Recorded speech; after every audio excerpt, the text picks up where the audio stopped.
so we will get underway.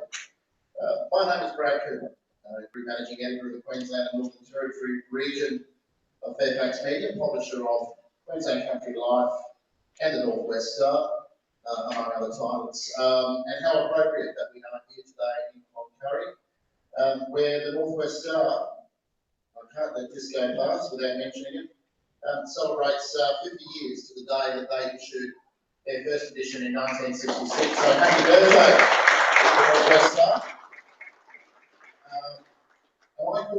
This could be well, obviously it's a souvenir type keepsake, because Derek Barry, the editor of the North West Star, tells me that the news agency Mount Isa have already sold out of the North West Star Day. So we probably should have printed more copies, but you never know how people are going to react. But I think obviously responding very positively to 50 fabulous years of the North West Star and a great effort from the North West Star team. With that lovely spread today, which features the memoirs of the founder of the North West Star, exclusively the North West Star. So anyway, that's enough plugs for the North West Star. Let's get moving on to Grow Queensland. So welcome to this great event.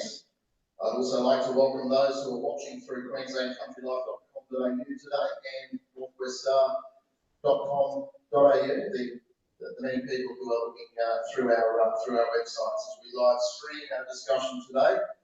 And I encourage you to get on Twitter and tweet out what interests you from today's event using the hashtag Grow Queensland. That's hashtag Grow Queensland. So if I see you on your mobile phones throughout the event, I won't assume that you're texting a friend and organising a drink for afterwards. I'll assume that you're actually using hashtag Grow Queensland and tweeting out what you'd like to hear during the event today. And that would remind me also, if you could just please switch your phones to silent at this point. So what is Grow Queensland? Well, at its most simple, it's a chance to shine a light on the vast opportunities in the state's rural and regional heartland, and in the process focus on its most valuable resource, its people. And this is where all of you can help through your ideas, your reflections, and your questions. There will be time for you to ask questions later on in the forum. We'll get the ball rolling today by hearing from these 11 good people assembled around the table today. And I'm going to introduce you all. If you please hold your applause for them until the very end, so that we can get through the biographies that they've provided me with here. So, not in any particular order, maybe if you could hold up your hand as I say your name, just in case there are people in the room who don't know who you are. So, first up, Don McDonald and family's McDonald Holdings business, MDH, is one of Australia's largest private cattle enterprises. MDH Proprietary Limited runs approximately 175,000 head of cattle across 11 cattle stations, irrigated farms, and the company-owned Malumba feedlot on the Darling Downs. Don and his wife Chris live at Devonport Station, Cloncurry. He is a director of ATEC Rail Group, which wants to build an inland rail from Melbourne to Darwin via Mount Isa. Paul Woodhouse is a grazier and beef producer whose family property is north of Julia Creek. He is chairman of Regional Development Australia, Townsville and North West Region, chair of the board of the North West Hospital and Health Service, and a member of the CSIRO Land and Water Flagship Advisory Committee. Tom Kennedy is the LiveX manager for Elders. He grew up in southwest Queensland in Cunnamulla before going to boarding school in Brisbane. He was a jackaroo through New South Wales before joining Landmark for 11 years. Now based in Townsville with Elders, he also owns Lambert's meat and fruit and vegetables business that employs more than 55 people. Phil Barwick has lived in Mount Isa since 1969. His time here includes 20 years in business and 20 years in the not-for-profit sector. He holds graduate qualifications in community sector management, postgraduate qualifications in innovation and entrepreneurship, and is the board chair of North and West Remote Health Limited and deputy mayor of Mount Isa City. Councillor Greg Campbell is the mayor of Cloncurry, and he calls Cloncurry home. He and his wife Anna have 3 children. Councillor Campbell is an electrician by trade, and his family also operate a beef cattle business. Councillor Campbell is committed to ensuring council's spending is cost effective and local businesses are supported. Georgina Woods is an occupational therapist working as a mental health clinical counsellor of the Royal qualifying doctor drought wellbeing service. Georgina has a particular interest in the treatment of mood disorders and utilising core OT concepts and strategies to assist clients to establish productive routines and engage in meaningful occupations in rural and remote locations. Justice King is a young Aboriginal woman from Mount Isa. She is a passionate suicide prevention advocate who at only 17 launched her third mental health campaign and went on to be recognised in the Queensland Young Australian of the Year Awards and the National Human Rights Medal Awards. In the new year, Justice is set to study law at James Cook University in Townsville and hopes to continue making change in her community and one day achieve her ultimate goal of becoming the first female Indigenous Prime Minister. We wish you all the best with that, Justice. Chris Mitchell has been active in rural and remote health in Queensland for over 15 years, with previous 23 years experience in rural and metropolitan teaching hospitals in New South Wales and the Brisbane Barwon hospitals. He heads up an active rural workforce agency, which is a not-for-profit agency funded by the federal government to attract, recruit, retain and support health workforce across remote, rural and regional Queensland. Kim Hughes lives on Harrogate Station, a cattle property between Richmond and Julia Creek, with husband Brian and 3 children. Their children access their primary education via Mount Isa School of the Air and are now all boarding in Townsville. Access to equitable education for rural and remote children is close to Kim's heart, hence her involvement in the Isolated Children's Parents Association of Queensland, which she now leads as president. Trent McIndoe spent the last 13 years with Rabobank, based in Townsville, as the regional manager of Queensland NT. Prior to this, Trent came to the north as a stocking station agent in 1990, working in the towns of Julia Creek, Richmond and Townsville. Trent is passionate about the Northern Australian potential in agriculture, particularly beef cattle, and enjoys seeing people grow and develop their businesses. Craig Turner is the Manager of Customer Relations for QRAA, responsible for QRAA service delivery throughout Queensland. He's a member of the State Drought Coordination Group and the State Human Social Recovery Group, tasked with managing recovery after major natural disasters. Prior to joining QRAA, Craig had over 20 years in the wool and sheep industry, working in all sectors of the supply chain, both in Australia and overseas. This included holding national and state management roles with elders and landmark. Please welcome our panelists.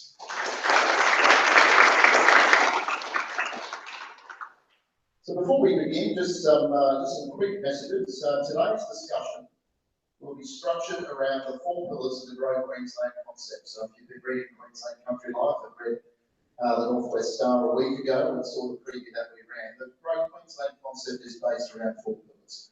And today we will be talking about growing agriculture, growing our towns, growing our young people, and growing the health and well-being of rural and regional Queenslanders.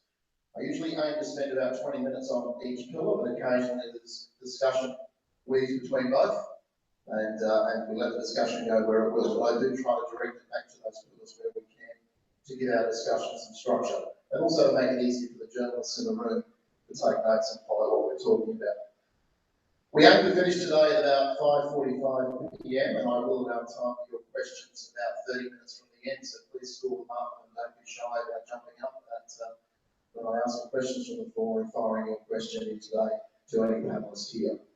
And before we fully begin this great sharing of ideas, I would like to show my respect and acknowledge the traditional custodians of this land, the elders past and present, on which this event takes place. So Trent McIndoe from Rabobank, I'm going to get you to open the batting and see what's the new ball here today. If you're a primary producer in Northwest Queensland in 2016, what do conditions currently look like for you, and what do your prospects look like going forward? Thanks, Brad. It's always good to be first off the rank. There are microphones there if you'd like to use one too.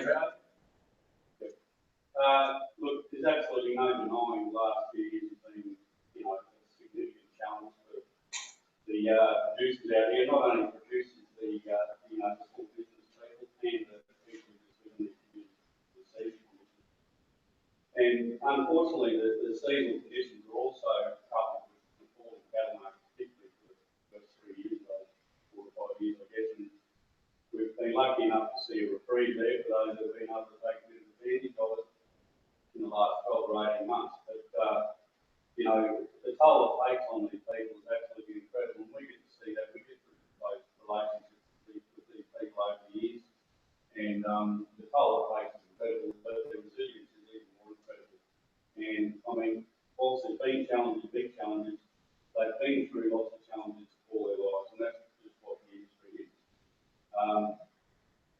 Is it vastly different from what we're seeing in other parts of the state? Is there something completely unique about the challenges that are facing the northwest? Oh, look, you know, also probably, if anything, without generalising it too much, the northwest is probably fared a little bit better with the season this time than a lot of other areas.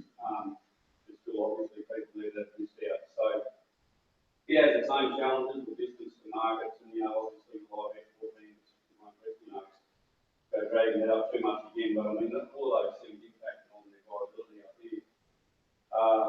But we see, you know, to go on and talk about the future for it, like fundamentally, the demand around the world is still there. Yeah, we've got some hiccups locally, but fundamentally, the demand around the world is still there for beef and protein.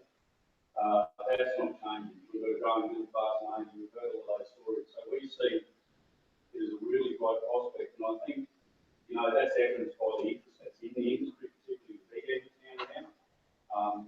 You know, there's a lot of interest in it. There's a lot of interest in where, you know, the requirements for food and agriculture is global. So the northwest is positioned really well for that, we think. With Asia, still been able to capture those southern markets. So, and we've taken with a little bit of rain, we've seen what the cattle market can do, and a renewed interest more recently in the property market. So I think, you know, we still see a very positive outlook. Obviously, with the challenges and hurdles in between and the ups and downs that they've written out many times. So what's it going to take to get us to that point? I suppose, Tom McDonald, I'm looking at you next, because you've got an interest in a big infrastructure project that you would like to see bring big benefits to this region. What should we be putting on the ground right now to be able to get us to that point to achieve that positive outlook that Trent's talking about there? Well, I think it's absolutely critical that we open up the area of communication and transport. And without that, we know from ICT and many others the problems we're having with communication, particularly with the internet access services we've got extraordinarily poor. And if we want businesses to flourish, we've got to lift that standard so that people can communicate easily and well educated to go ahead. But also, I think we've got to get our transport right. And I've been involved quite a long time in this project, Melbourne, and a lot talked about now. This nowadays is the 10-3 corridor. And I think there's nothing will demonstrate more in this nation that we're serious about developing Northern Australia. To connecting Maldives and the 10-3 to Darwin and the rest of Australia through this rail network.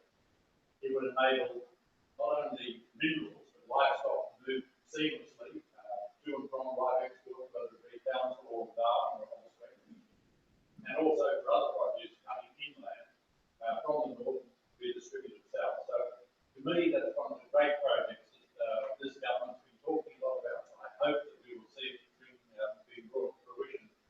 You cannot do this in the future. But then things can link to it. Once you've got the transport system right, mines can open, agricultural ventures can open. We could see, and I believe we will see, with some more pushing and prodding of the government, there will be a significant irrigation and agriculture in Northern Australia. But those things all need to be linked into a transport system that enables them to access markets rapidly. So to me, they're two of the main things. Of course, water comes into that. You imagine if this town here had a dam on the Cloncurry River that allowed irrigation and all the other horticultural things that would go ahead around here, we'd be a town like Emerald in the future. Have all sorts of things going for us, and then we'd make it much easier to attract business. Whether they're, you know, we hear a lot about networks, all these sorts of things, but without water, we can't do anything. So they're the three things that I think are pretty critical for us to address this area for the future. Thanks, John. And so when governments say they want to unlock Northern Australia's vast potential, there's lots of words on paper at the moment. Are we seeing anything at this stage on the ground that shows us that the government is actually fair dinkum about this? We've got an election coming up now on 2nd of July. Do you fear this is just going to get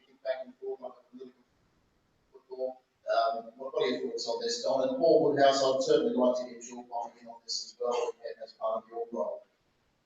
Well, I think just to, and before, but I think no, there's nothing backing it. We're talking about all sorts of little things here and there, but none of those smaller things by themselves will give the confidence to the nation that we are serious about developing the North. And we've got to get the commitment from government to really put some money into it and say it is going to happen. We saw a few dollars being put into acquiring rail corridor on the Melbourne to Brisbane link the other day, which was not the government will do. But I hope they go ahead, drive it forward. But that's only the link to the southern part of Australia. We still need that link, that demonstration in the north that we are putting infrastructure into the future. Paul Woodhouse, some comments on that, if you don't mind. Yeah, thanks for the political question too, Brad. RDA has been doing some work with the Commonwealth Government in the last 2 years on this. There's an RDA Alliance right across the Northern Australia. We've identified obviously the big four, and they're actually the enablers, but paradoxically the enablers are also the barriers. So we're talking about energy, water, communications and transport, as John was mentioned.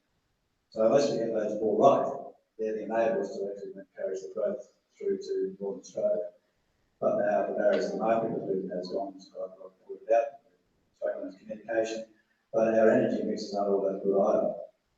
We have Mount Isa generating in isolation at the moment, and the residents subject to the price of whatever that Glencore can negotiate with the APA. So those will really fold out in the next 3 years under the terms of the existing contract.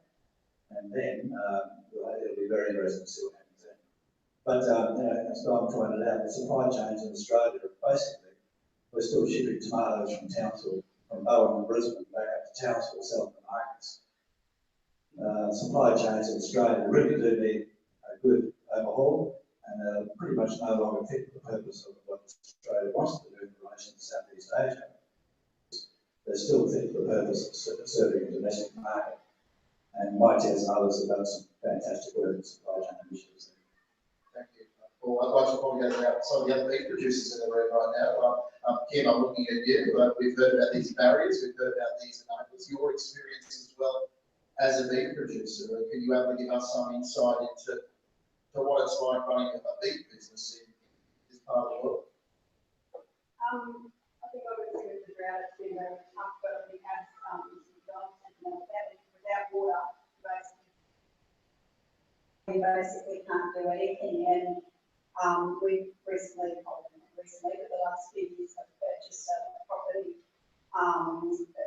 Hopevale, and we've been trying to get that up and going into some sort of farming enterprise. But with the regulations, we're trying to get the water out of the Flinders River, and also now, the site north without the treatment regulations. It seems like you just get a go ahead and things look positive, and government spends lots of money in sort of researching the best ways to grow crops and what to grow and how to get it to market. And then all of a sudden, the rug gets pulled out from under you because of, politics. So it's really frustrating to try and get it easily go ahead because, without water, you basically, can't do anything. And I think that it does get to the point where you think, let's just stick to what we know to be. We know how to do that. But, it certainly seems that, it's very tough to get progress when, a lot of the policies are just about politics and the government that's in the Councillor Greg Campbell, I'll come to you next. I know you're wearing two hats here as well today. You're a beef producer and also now newly elected mayor of Cloncurry. You certainly have some thoughts on the primary producers in this area. Would you like to go into some detail about some of those? Yeah, we've got some big projects locally with a lot of money being spent on sandbags, down the place of Cloncurry. It's really been sitting out there and we've yards here a lot of years. So we're spending a lot of money there, which is a local initiative. But our road network, we're pushing one sort of time to increase the spend on roads out here. And there's through the for the board chairs. RDA, there's before we've done IQR, it shows where the money should be spent, make those transport links most efficient, which highlights where the money should be spent to get the best bang for buck. And all the shires out here support that. And then in water is another one. Every time we get to talk to the minister, we're pushing Cable Dam. It's been identified through my studies as the most likely to be successful.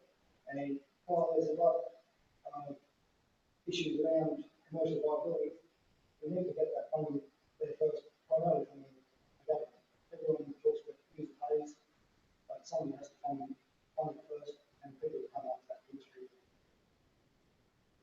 Thanks, Councillor. Tom, I'd like to maybe have a chat about the live export. Trent touched on it briefly as well there. He said he didn't want to harp too much on it, but it is still a big issue. And have things bounced back from 2011? Is that still haunting people in this part of the world? Is it still a lingering effect, or is it back into full stride and full steam ahead? What's the picture right now? Provide that for us. Thank you. I just sent a text to my wife to see if she could see us on the live feed there. She said she can't quite hear us. Good feed. We might have to all use these. Just a tip. That was a nice quote for me because I do get quite nervous on these subjects when you are representing a lot of people's interests. You know, we're representing growers, we're representing truck drivers, we're representing stock agents, we're representing exporters. The reality of it is, in the last 5 months, I think there's something like 4 more new ships on there. If you were to load those ships on one given day, that's 35,000 tonnes. The question is, are any of these ships being retired? So the fleet gets bigger and bigger. So if you take bollards, for example, they can load 55,000 cattle on one day. They are not the biggest LSS, livestock shipping services. They've got 13 ships. They operate with 7 ships out of this country.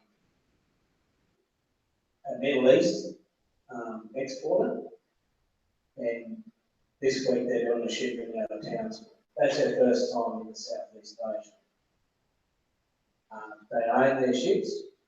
They're quite wealthy family, if I was to say. But at the same time, they're second and third generation exporters. And what we're seeing is, in the export business, live export, we're seeing people that are second and third generations. You take someone like Justin Slaughter that runs Oztrex, he's been there for 25 years. So you're starting to get some experience. So what I'm trying to say is the industry has to remain strong. The due diligence, the animal welfare, the controlling of the costs, etc., has to be in control because there is too much exposure for everyone. And have the lessons of 2011 been learned on that front? Or we give them more, dare I say, I suppose, a sophisticated industry in dealing with that kind of a disruption to its trade that we saw in 2011, where we all know what happened. So I would like to know, I guess, get an update whether the industry is better prepared for that level of disruption again. I think pre-2009, you would have struggled to get the Australian exporters into one room. Now they're sitting down at one table and they're discussing how they can control their supply chains at the other end. And bear in mind, we're dealing with people's customs that go back a lot longer than what we've been here in Australia. So I believe those exporters have got too much to lose for it not to be controlled. There's a company called Qld Compliance based in Jakarta. If you go into their office, there's more TV screens than there are boxes over there. And there's live feeds coming back from Vietnam minute by minute, showing the export yard, showing the store floor, showing the exit dates, showing the entry dates. So,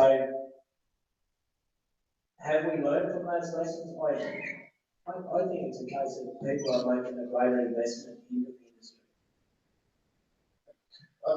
Let's talk about LiveX and of course before about some of the big infrastructure projects and what's on the horizon for beef producers here. But I know there's talk about building abattoirs to get more offshore processing in this part of the world, so we don't have to truck cattle far to the east coast. Is that in conflict with LiveX? I'm happy to hear some more voices around the room. So I'm happy to get your comments as well. I will stick with you, but if someone else would like to pop in on that, I'm happy to hear your comments. I'll just go quickly. One of the greatest challenges we've got in Australia is it costs us roughly, I'll stand to be corrected, but roughly about $140 to kill a beast. I was in one of our clients, NOCC's clients, at Trungong, and it cost them $11 to kill a beast. So that's our greatest challenge. But where we have the advantages, we can put it in a package, we can cryobank it, we can guarantee the age, we can guarantee the quality assurance that stands behind that product, we can guarantee how we've slaughtered that animal, and then the last thing, step outside Cloncurry and have a look around at probably some of the cleanest country in the world. It was one of the last developed countries in the world. So, we have got so many things going for us. Even though I'm standing here today representing live export, I still believe we've got to focus on trying to get that kill cost down. At the same time, trying to improve our shelf life of the product. So that's not driving us into taking that price on a given day.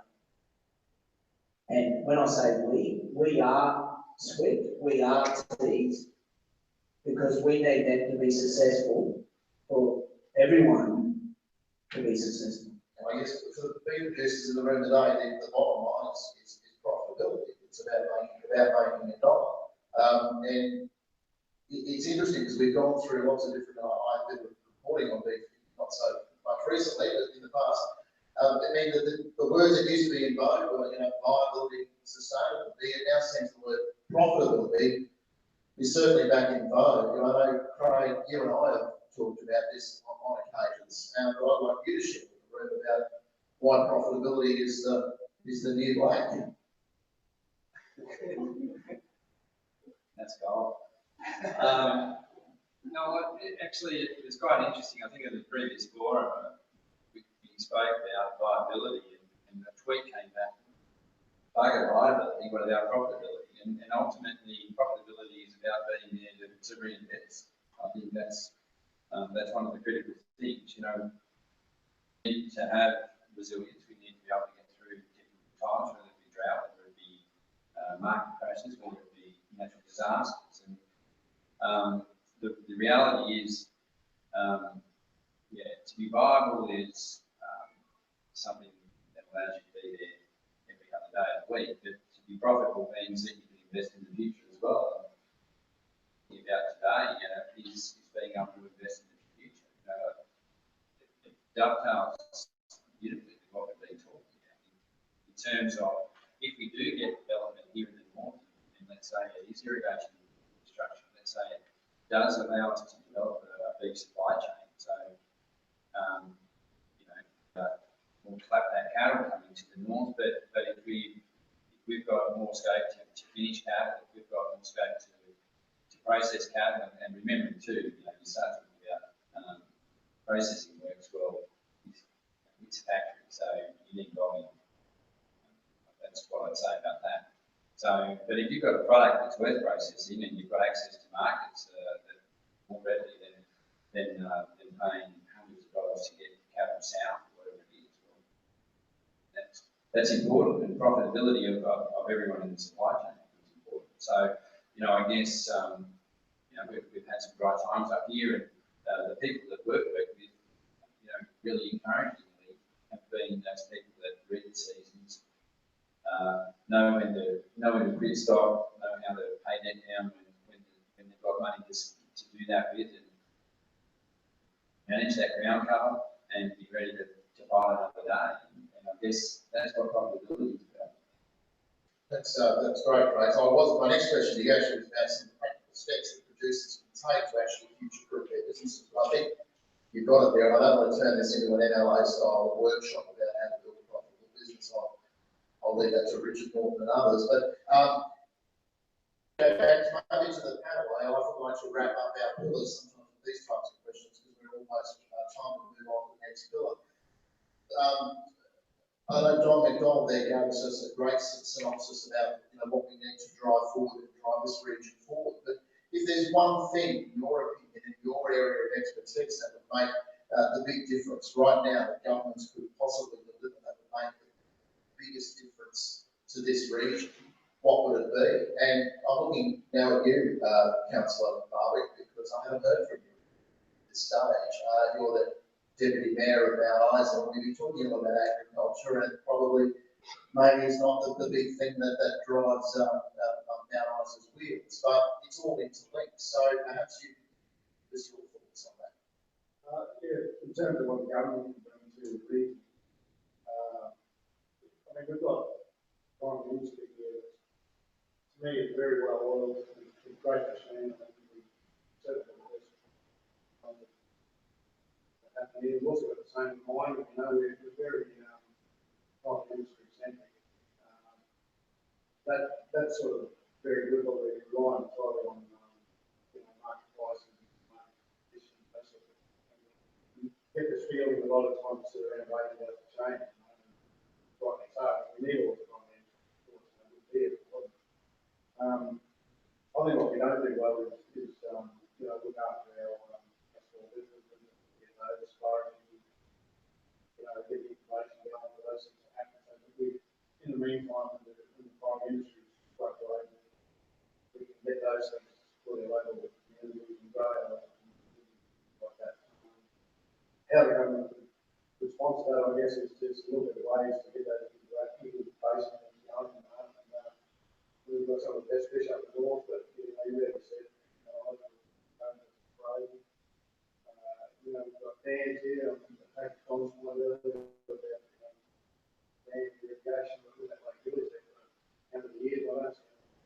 Right, from there, very cool. They're long prices like that, they're really good for tomato.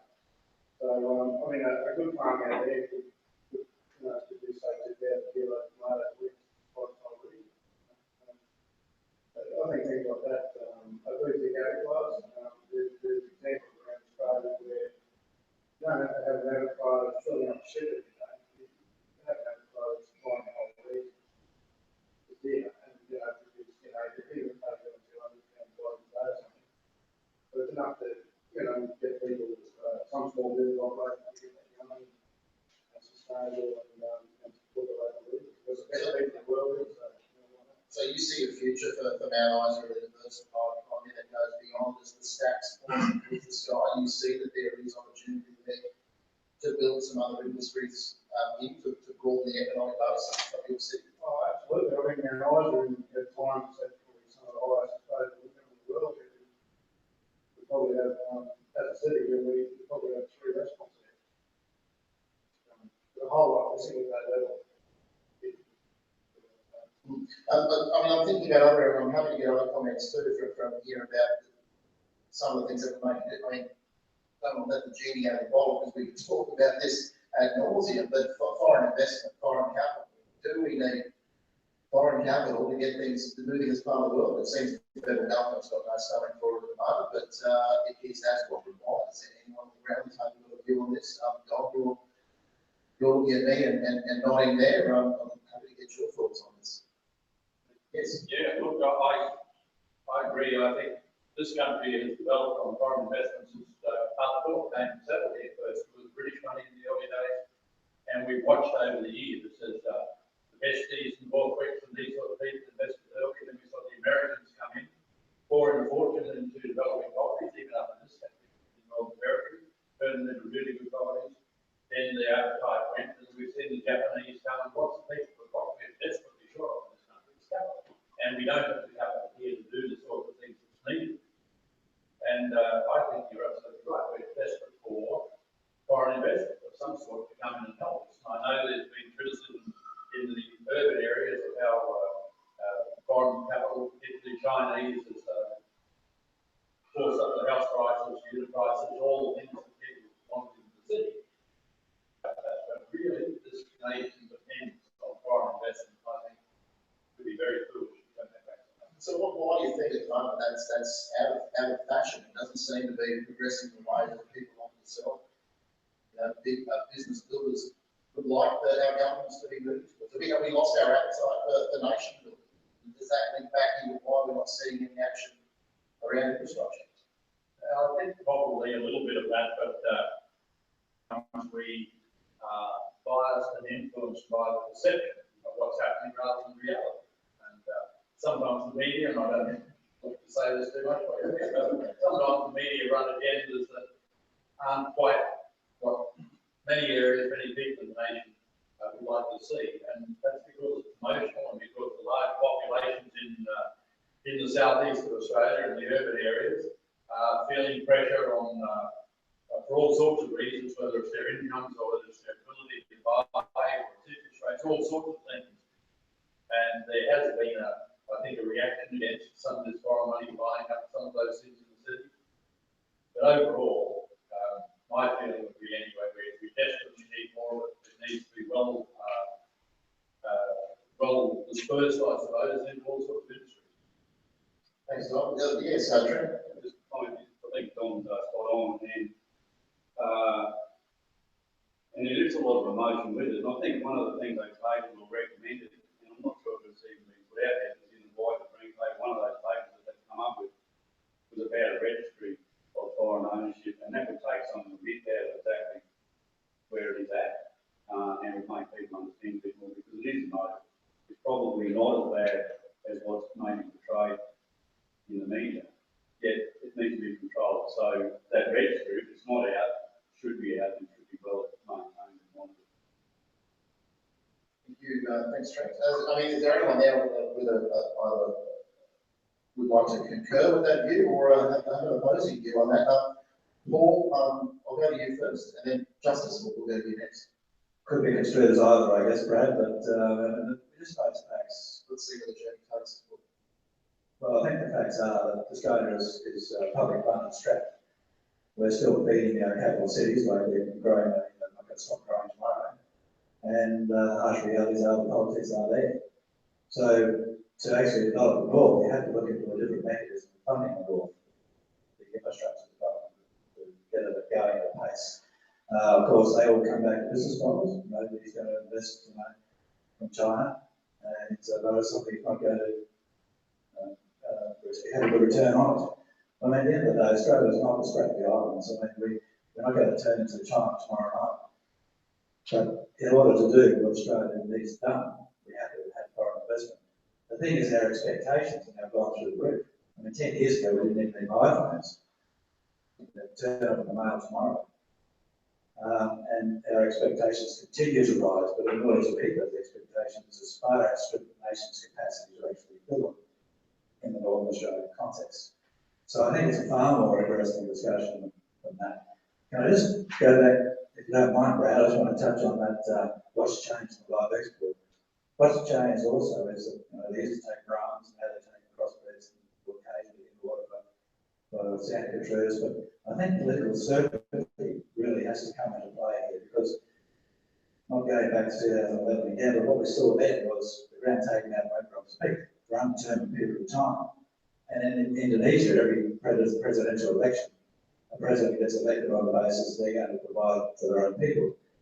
Now, the realities are that we can't do without certainty, and they can't do without the product. So if we can just, smooth that ground, have some sort of certainty, recognise the animal welfare issues as paramount above all else, and then I think, it's certainly something we can get to. But in order for the North, what we really need here is, and it comes back to a mental health issue a lot of times too, it's just basic certainty and confidence. We're doing what we do quite well. really well. We just think we're in a hole every now and then because we read that we are. But actually not sometimes.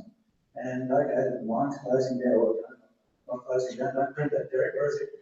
You know, a little bit of uncertainty around the mining aspect, the outcome of Mount Isa, but at the end of the day, people are actually quite supportive, very supportive of Mount Isa. They're well linked. Cloncurry, they're supportive communities. You know, everyone knows everyone else, and everyone knows everyone else when they're going through a hard time. The industry, the pastoral industry, has been through 4 worst years on record, and we've lost a few people along the way. But at the end of the day, we come out here, a lot of Australia is still, Queensland is still under drought, but we come out a little bit stronger now. You know, small community businesses are feeling a bit more confident. But we need that certainty and confidence to remain. I think what can actually help that is regional branding, regional profiling, and a regional marketplace. Barossa Valley does it well. Qld Valley does it well. I mean, you go down there, drink wine, not Qld, Barossa, I mean, and you know the product you're going to get when you get there. So you go there with that product. So we product the brand our own up here. It's a very difficult thing. Yeah, good points you touched on there, Paul. I'm going to get to some as we move across that as well. There's that regional branding area. And of course, you talked there about mental health. And of course, you know, what we are talking about here in the 4 pillars of growth Queensland are indeed the primary determinants of health and well-being across our rural communities. It's not just about putting more money in the pockets of private producers. It's about building healthy, resilient communities. So it's a really good point you make there, Paul, and we will come back to that and touch on that as we move through the pillars. So, but Justice, I just want to come to you next, and I think we'll wrap up the pillar on agriculture, and then we'll move to our towns. So. Thank you. To start, the question was, do we need international or foreign relations? In my personal opinion, correct me if I'm wrong, I do believe it is one of the most fundamental things that we need to grow and strive as a country. If we don't export or import, we lose connections with other countries, and then our dollar drops. And that puts us in strife as a country, as our economy drops.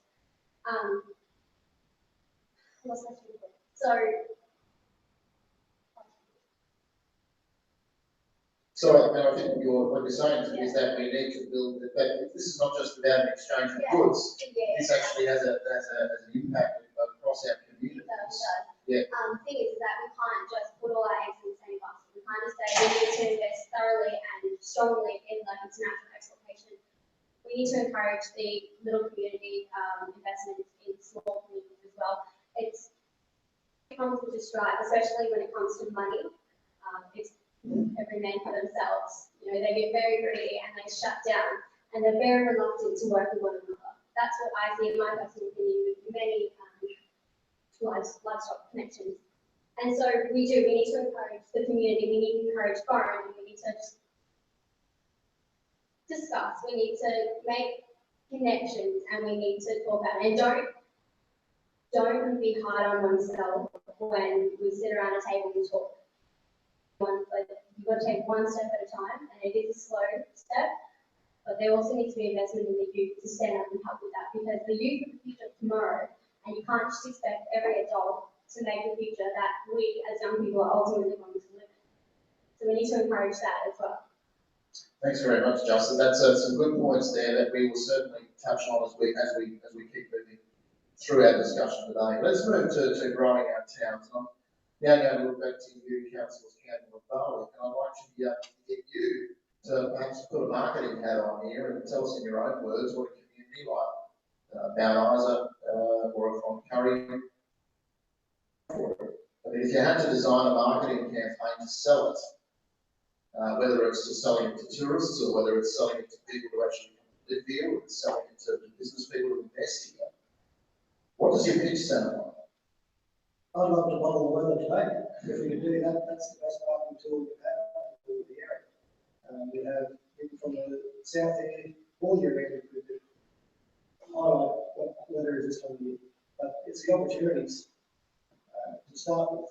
We've got agriculture, mining, transport hub, and one thing we've got to do lately is just try and balance out the impacts that mining downturns could have.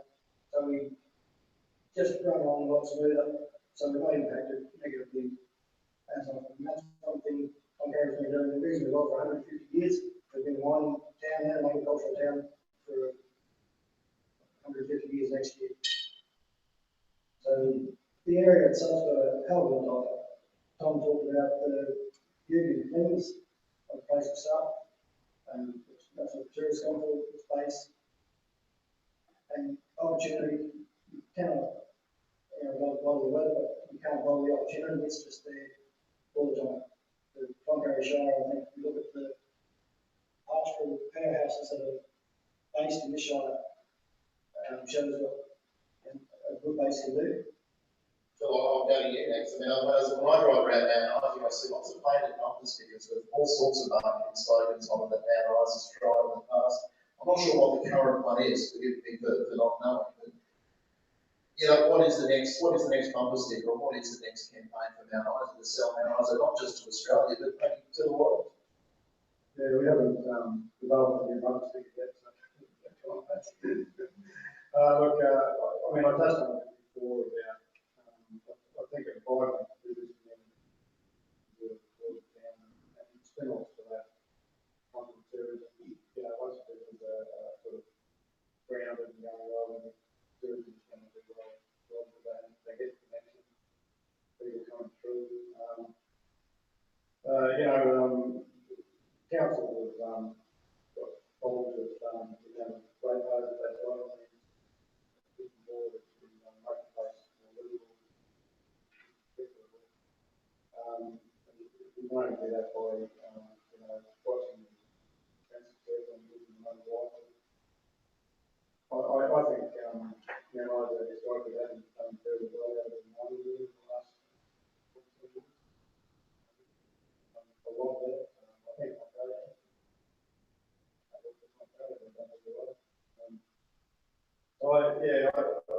I think it's just some smart management, as I mentioned before, that small business incubation, you get the region, a lot better connected with my living in the moment. Get focus on, more region as well. That's it. We'll go a long way towards developing good wireless. I don't know how I'm going to get a bumper sticker out of that, so it might be more of a t-shirt. But Paul Woodhouse, I mean, I got them here from Councillor Camp representing Cloncurry and Councillor Martin from Mount Isa. I don't want it to sound like it's Cloncurry versus Mount Isa or something like that. I think you did touch on it before. It needs to be a regional message. You would agree with that, but what direction is that going? Or is it there in any direction? It's been attempted a few times, but it's such a broad region with so many diverse industries and communities that it's really hard to do. But it'd be wonderful if we could do it. And product branding beef, I know that a number of larger pastoral companies have their own product branded beef, and that seems to be working quite well. Where's the radio? Mount Isa, get your kicks on Mount Isa, how about that? Put that on public sector. But I think regional product branding is certainly something that identifies us rather than the likes of here's someone from Huon or Richmond or Cloncurry or Mount Isa, just another problem. We need to invest in the Northwest, whatever the Northwest gets called. So it becomes an identifier in the minds of those that make decisions. Time is sense than they currently probably is, because it's actually really split up now. You do a project in Normanton, you do a project in Mount Isa, you do a project at do the fibre optic from Normanton, or whatever. And but they come individualistic projects, they actually want investment in the region as such. So I think the sooner we can get there, I'm not underestimating the journey, but it'll be really good if we could. And if we could, does that make it a more, I'm looking at you, Trent, I mean, does that make it a more attractive proposition for investors, for example, put their money into a place that looks like it's got a cohesive strategy about where it wants to take its economic future? Most definitely. One of the biggest vulnerabilities is the instability of government and everything else, whether it be foreign or anyone wanting to invest, with that instability and change, they can't guarantee that things are going to be the same for a period of time.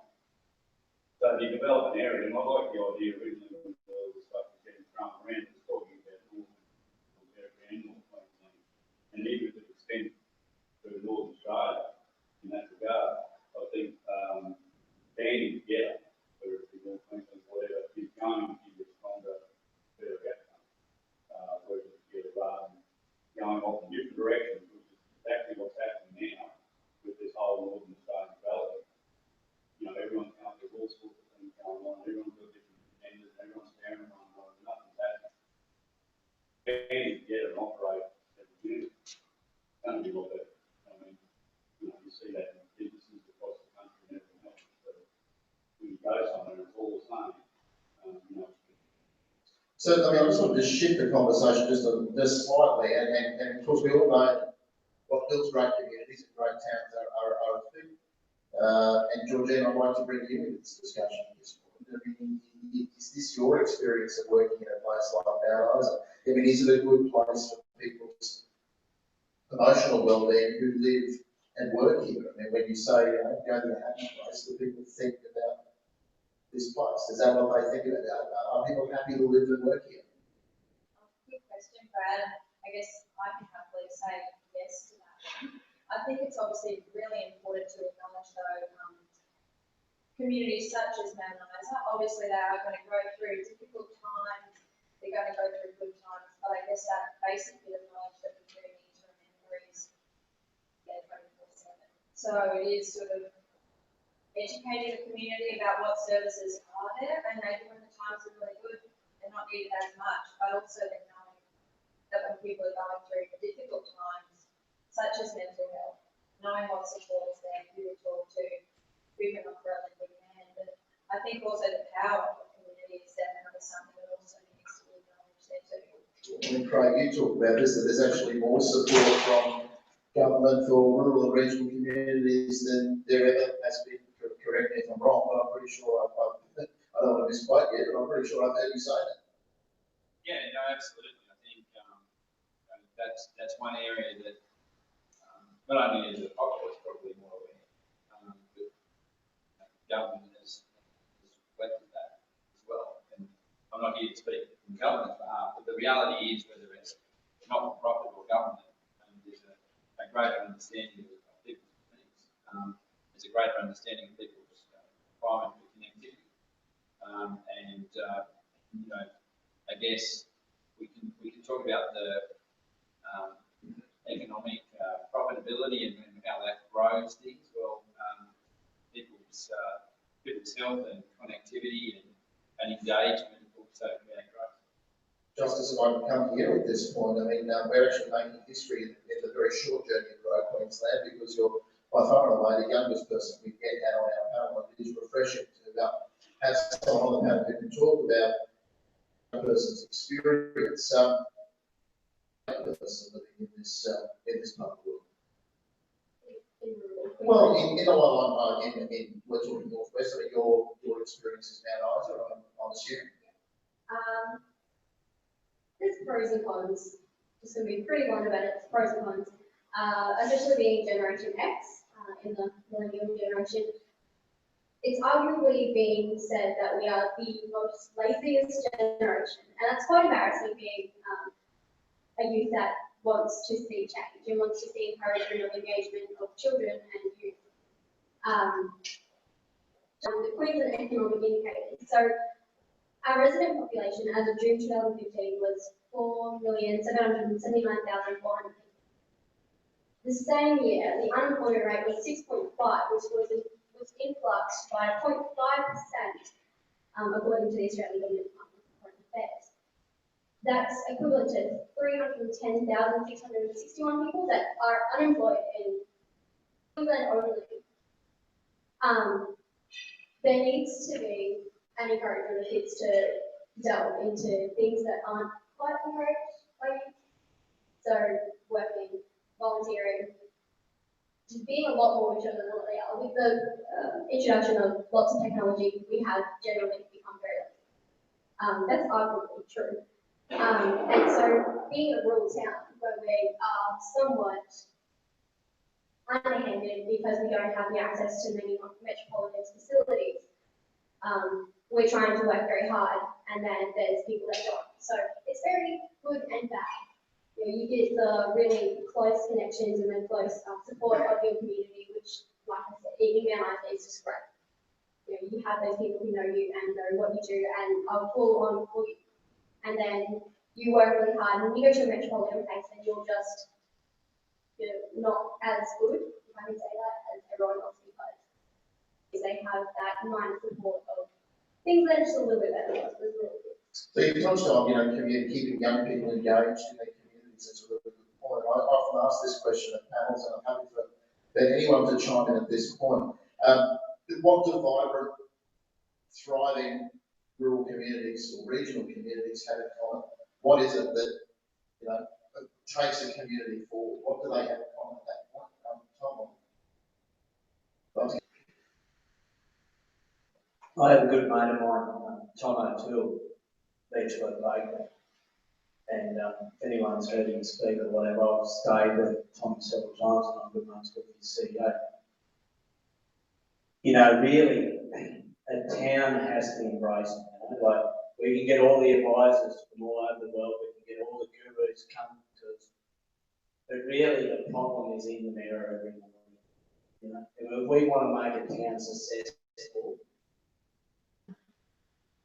we can put up all the walls and all the roadblocks. But, if you take Quilpie in 94, when it had its, I don't know, what do you call it, the birdsville races, they had all these people coming through it. Someone had a brainwave and said, well, why don't we try and capture this audience? We're a population of 700 people. Why don't we try and stop it? So that they used to have the Quilpie Olympics or whatever. I mean, I won the ball competition, But I keep saying, if you go to Beechwood, it's on the road to nowhere. It's not on the way to Melbourne, it's not on the way to Darwin. Cloncurry, Mount Isa, you've got a highway going through it. You have so much more opportunity than what other people have. And the railway line. They try to extend it once and go a little bit further, they do rail train.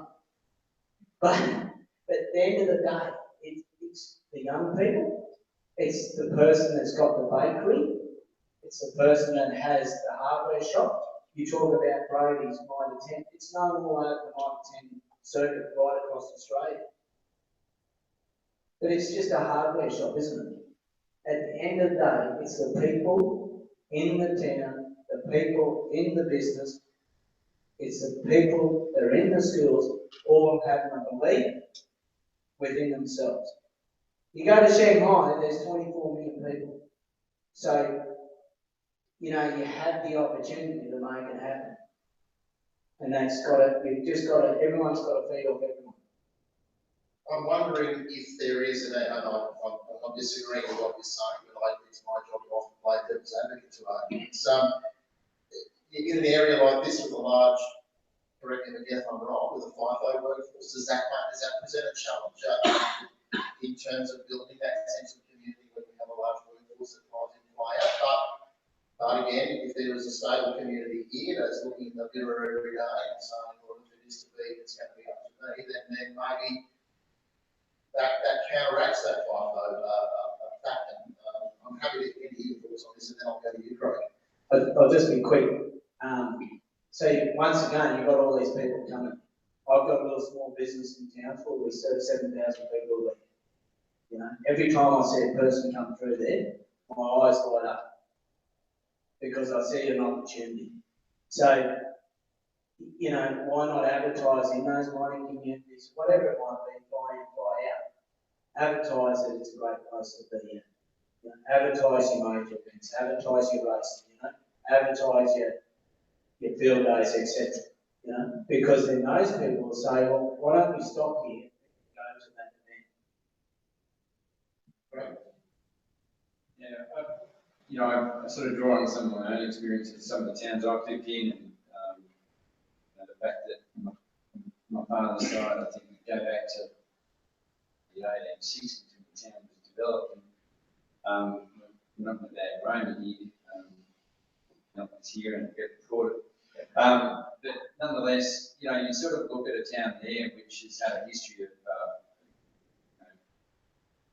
grazing, and if you look at it, every 10 or 15 years, a gas boom and an oil boom, and you've had a lot of fly in, fly out, but, there's you compare that town or a few other towns that, I used to compare Rome with Gundabilly. Gundabilly had a chamber of commerce. Roma didn't have a chamber of commerce.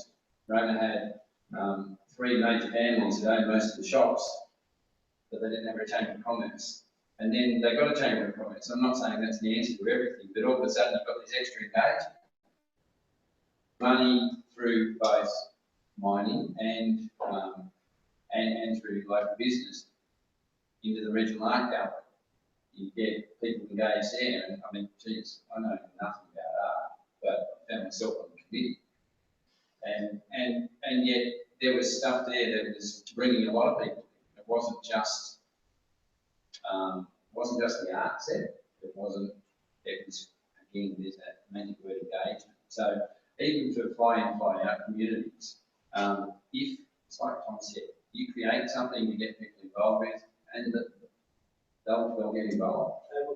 They will come. I didn't want to go. We used to serve 900 people at Lambeth's 8 years ago. So now we serve 7,000 a week. But that's just one little business. You look at where Elders was 3 years ago, they were just about broke. Now they take trainees a year on, 20 trainees a year on every year.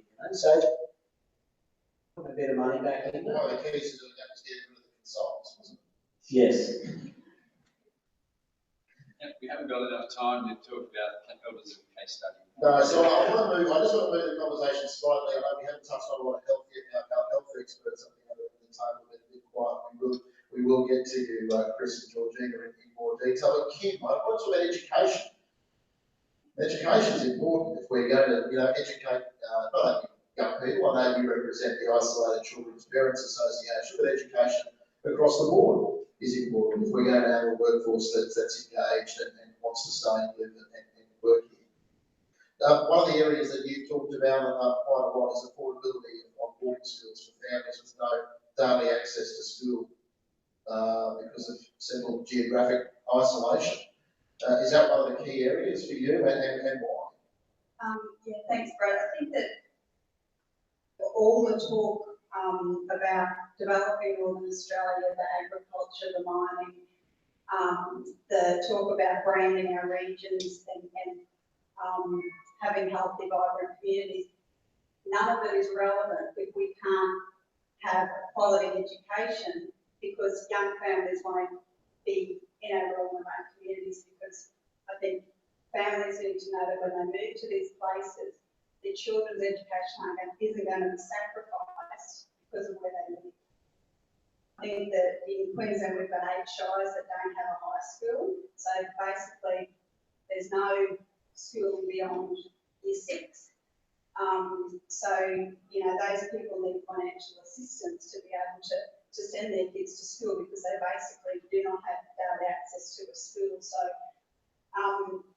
and I think that we are seeing a population decline, because if you look at, Queensland has a living away from home allowance, which is a state-based tuition allowance, and it subsidises to some degree families who are geographically isolated to send their kids to boarding school. Back in 2006, the recipients in Queensland that were accessing that allowance, there was 2,216 recipients. Now it's 980. So that's a really significant yardstick to show just how decline in the population in these rural and remote communities. So unless we can have a quality education and also a quality health system, all of this talk about developing Northern Australia is really irrelevant. Yeah, I mean, certainly education and the challenges that the education sector and the health sector face are quite similar. At this point, Chris, I might come to you, because I've heard you talk before on the need to develop models that allow health careers to be developed with superior support from elsewhere, then you don't need to take trainees to the city and train them and then transplant them back into the bush and say, here you go, look after this community. The training needs to be done here. Can you explain that a little bit for me? It sounds weird that growing local is probably the good catch cry for that. But that's no use to you if you haven't got your sciences and your maths at a particular level that will gain entry to the education that you need. So you need to make sure that that's available. I think there are, so we just go straight to higher education. In fact, there's a lot of work we can do at vocational training level. There's a lot of places with both in the hospital health service sector and I'll just talk private practice, but in non-government agencies as well, where training can be done at vocational level. It just happened to be blessed by being escorted down to this afternoon with Sabrina from Mount Isa Centre for Rural and Remote Health. Part of JCU, that's a wonderful asset to have here, and just met Suzanne this afternoon as well. We have actually seen her in Cloncurry to access, having that access, whether it be medical student, Aboriginal health worker, other workers in town here locally is the model that we want to do. The distributed model is going to be the way to go. My experience is I lived in a 20,000 population, 100 town, I thought it was small. Went to high school for 2 years at boarding school, came back again, sorry, high school, boarding school for 2 years. Came back to the town, worked in the town, and went to the city. Now, all of my mates who wanted to do higher education all went to the capital city. Only 2 came back, the rest has disappeared. Now, we see that trend. University for medical graduates have done what needs to be done and continues to be done. Recruit as local as possible, train as locally as possible. The data shows if you live in the Mackay area, and you train in the Mackay area through the clinical training school, and then you're able to practice and do the rest of your training, you're more likely by a factor of 2 or something to 1 to stay in the Mackay area. Now that's the sort of thing that we need to have continued through the place. JCU. The model of training local has to be done at a high quality. I know there are students at JCU who said to me, I've come from Roma, I've gone to JCU, there's no bloody way I'm staying here, I'm coming out to Royal Brisbane because I think they're missing out on something. Now, they're missing out on something because they're into Royal Brisbane. The registrars in Royal Brisbane will say, I get this amount, but I'm number 10 in the line. I'm at Mount Isa or Cloncurry, I'm there. I'm next to the clinician that's teaching me. So, in a word, that train local is important. The other thing we have that the federal government funds, state government supports as well, is going from high school, having awareness programs in high school, through at the universities and 4 medical schools in this state, and we have a rural health club there, which are not just medical, but other health professionals so get to know each other. That then leads on to a change in approach, which is team-based. This isn't all centered around the block. I know it's in the shop, it's in the box on that, but it's not centered around the block. It actually has the teamwork and work across the system. And how do you work that team approach so we understand what the QCF does, what the OT does, what the benefits are, so we can actually make better use and therefore bring and attract others? I'm sure there's similar models perhaps that are being looked at for retaining and training teachers in our rural communities as well. Keith, is that something that's on the table, similar to what Chris is talking about there? I think that probably the health system has a better focus on attracting rural and remote teachers than the education department. I think that education, one of the things about getting quality, having quality education is having quality teachers, and it's very hard to attract those teachers out into these communities. And what some of the things that we've been suggesting is, we've got an abundance of families that do distance ed because obviously they can't access the state school. And now that the curriculum is at such a high level since the Australian curriculum came in, actually, or a lot of families are feeling that they have to employ you know, a qualified teacher to be able to deliver that program at home. And so I think that, you know, qualified teachers that come out of uni and, you know, if they can't get a job, for example, you know, in a mainstream school, some of them come out and governess so that they get a bit of experience in a home schoolroom before they go into teaching. And so what we are trying to ask the Queensland Teachers College to do is to change their legislation so that if a qualified teacher does come out and governess in a home schoolroom, because basically they are doing the teaching in that schoolroom. But it's not recognised because it's home tutoring, it's governessing, and we're not actually in a schoolroom. So what we're trying to get is for the legislation to be changed so that they can actually have that experience recognised as credible when they go back to their teaching, to look for a job as a teacher. And, you know, if you have a qualified teacher who's governessing at Devonport, for example, and they decide, I really love this lifestyle, this is where I want to live, they can go and get a job at the local school in Cloncurry. So initiatives like that are something we're trying to really push, because at the moment they're just to get the teachers out here.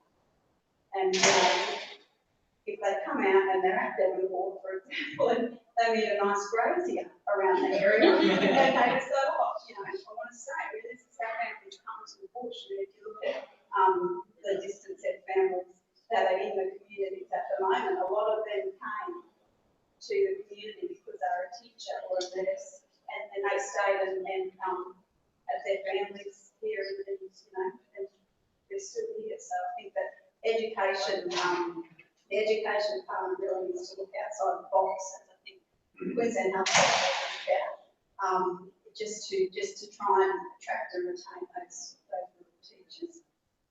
Firstly, the next episode of Farmer Wants a Wife will be filmed at Devonport, so television crew will be appearing very soon.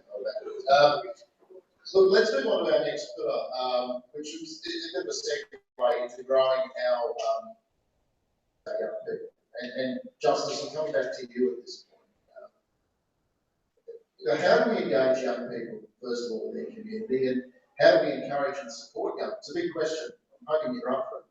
How do we encourage and support young people into a pathway that's meaningful, whether that's tertiary study, whether it's a trade, whether it's starting an apprenticeship? I mean, I guess the question, I'll boil it down for you. What do young people want? How do they want to be supported to start that journey? Good question. So through my journey of going to where I am now, I found that it was a lot more encouraging and a lot more supportive that I had other young people telling me about it, other young people encouraging me to do it, and other young people stepping up to the plate that otherwise you'd see some sort of qualified teacher, doctor, whomever telling you the exact same information. You look at people older when they tell you something that you're just, as a young person, you kind of disregard it and you think it's, oh, you know, they think they know everything, they're just telling you because they think they're so cool, you know, something ridiculous like that. But if the tables are turned and it's a young person telling you the exact same thing, the exact same position, you take it on a little bit differently because, wow, that's someone that I could be, that's someone that is somewhat significantly higher in age, like, you know, you take a lot more seriously. What I do, that's why I talk to young people and encourage them to take part in community events, you know, volunteering, especially volunteering. I find that's a dying trade in anywhere. No one's willing to give their time if they're not being paid. You know, I think our moral compass when it comes to economy nowadays is plummeted because everything's about money. Everything's about if I don't, it's not. You know, it's not necessarily it's not necessarily that. Encourage other young people telling the exact same information and encouraging it, and other young people stepping up to the plate and taking other young people on an adventure to Georgina, Beyond Blue research, never let me say that journalists doesn't do their research, when I started the site. I've got some quoting some research here from Beyond Blue that shows 1 in 4 young people aged 16 to 24 experience a mental health event each year. How can mental illness be prevented and treated to set young people up for long and healthy lives, particularly in country areas? You got some thoughts on that? Yeah, and I guess those statistics can be pretty alarming. And I think probably just drawing on what Justice just said before in terms of looking at peer support, so that's obviously a huge area. So I think you summarised that really nicely, saying young people helping out each other.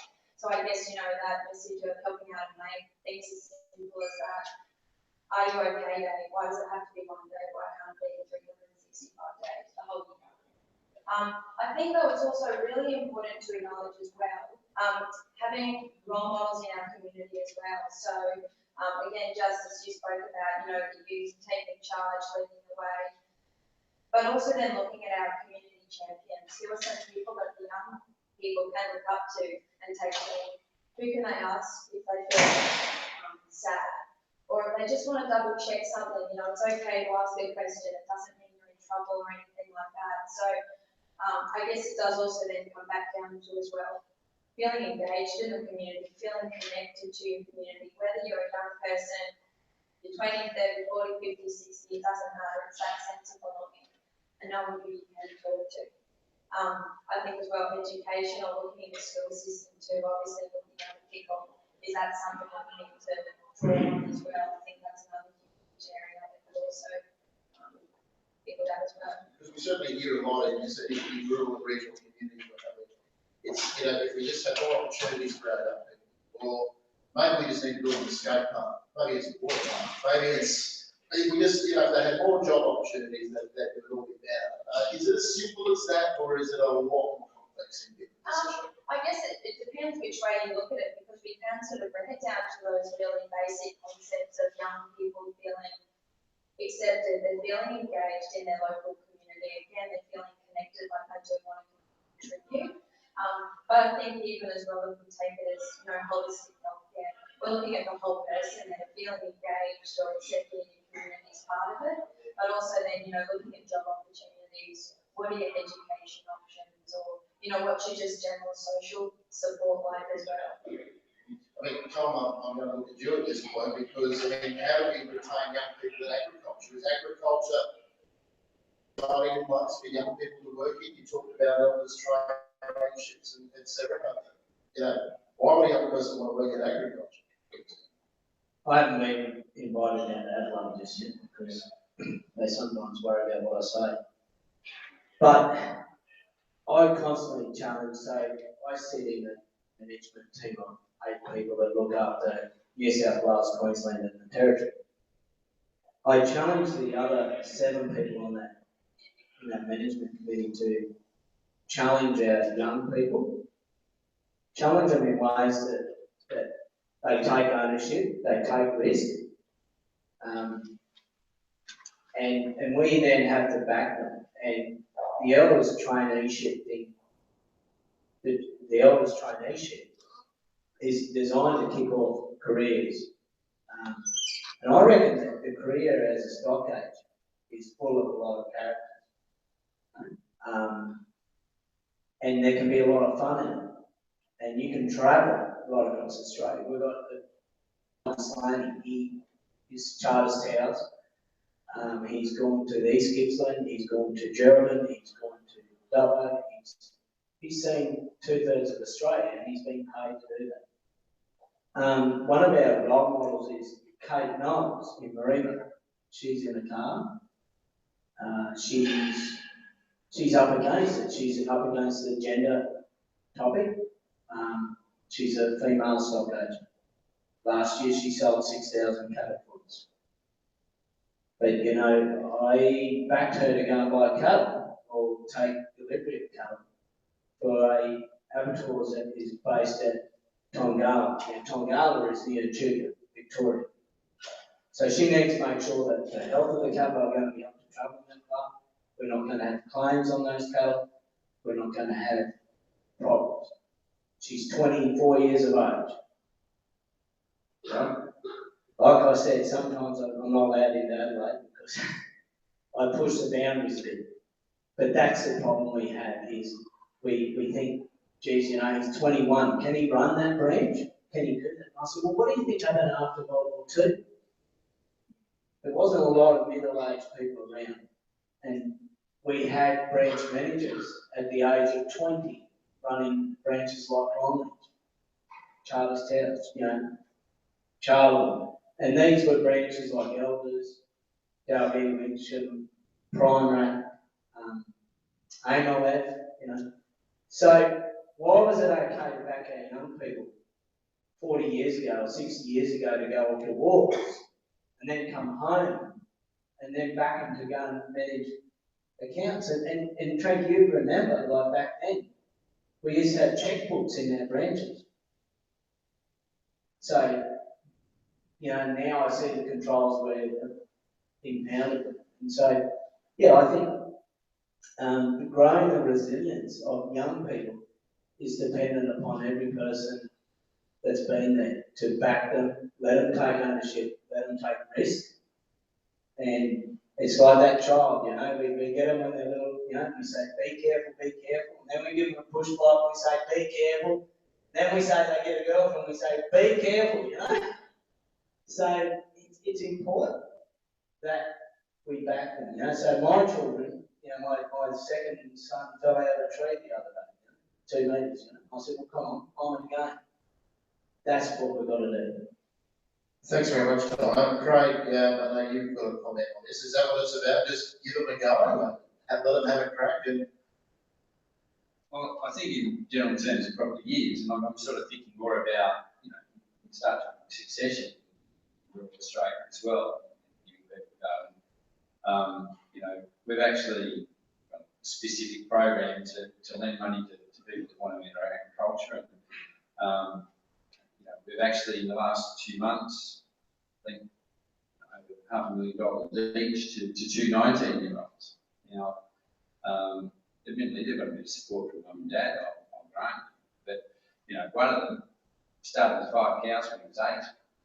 By the time he was 18, he had 400 breeders. Now, all right, mum and dad let him run them on their place, but you know, the guy had a plan. So yeah, you've got to have a crack. I mean, look at my own career, I suppose.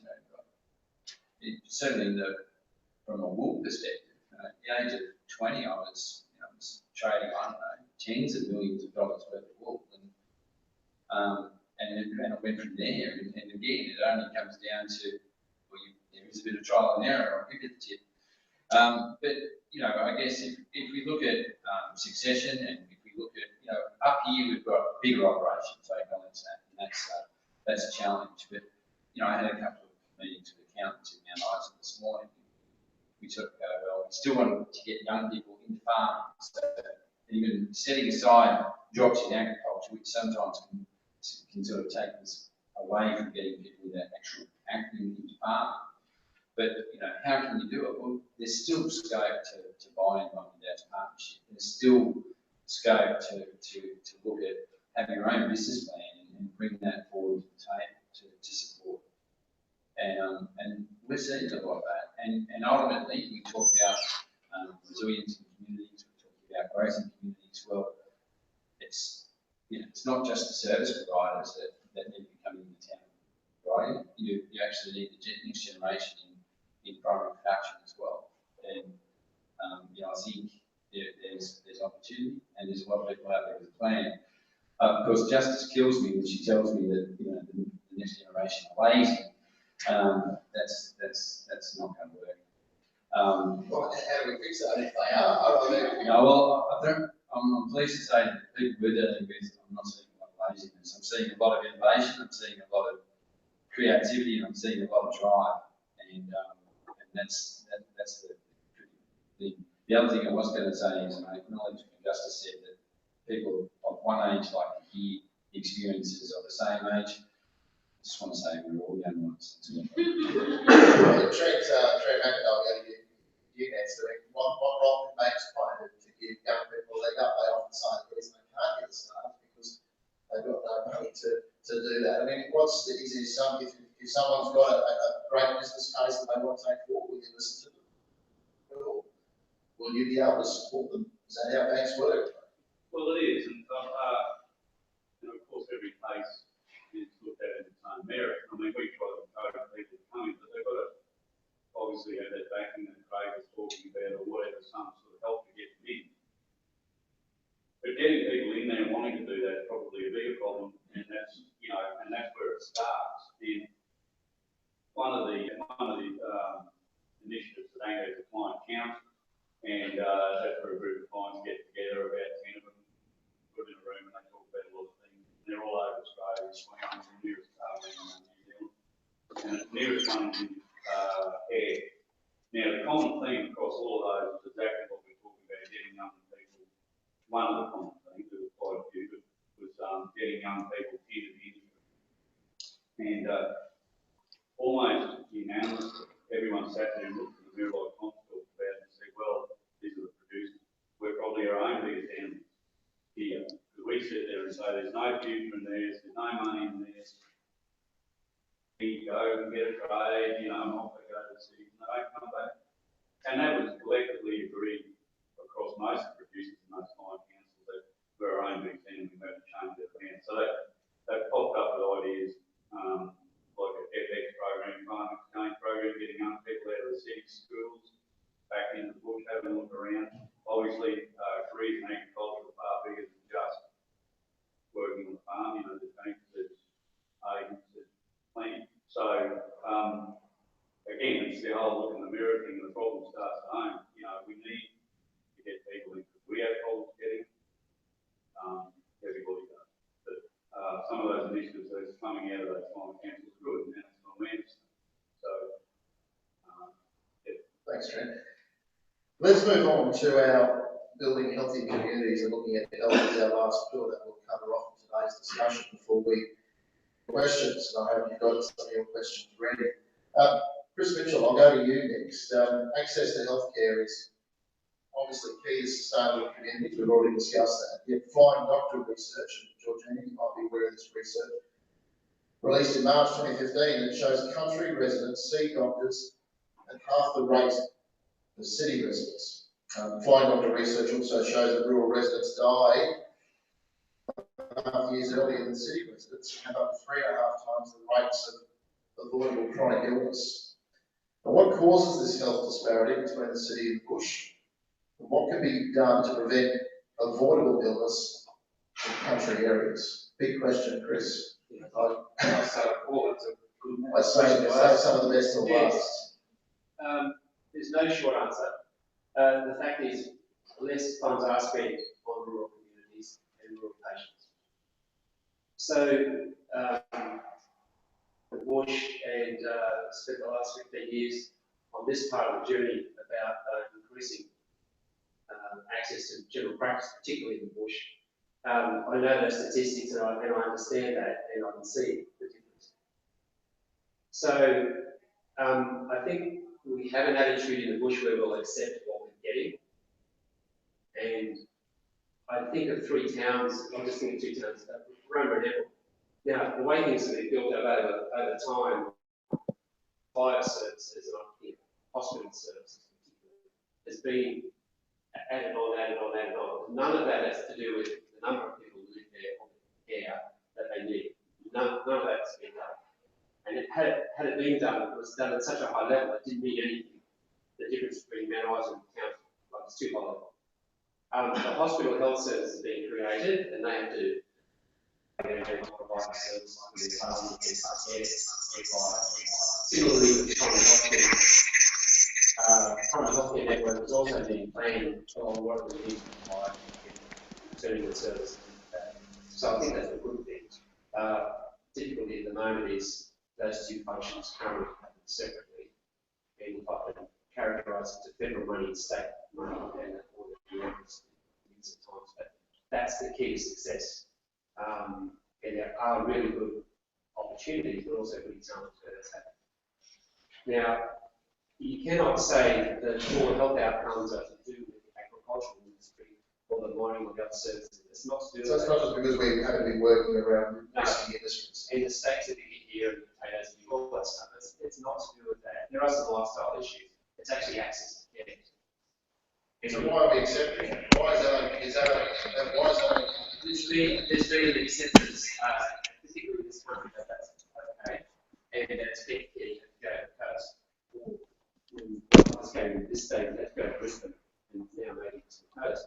But there's a flip side of that as well, and Dr. and I'll get his surname correctly, Dr. Savison from Townsville provided palliative care into, I was able to think about that, cellular quality.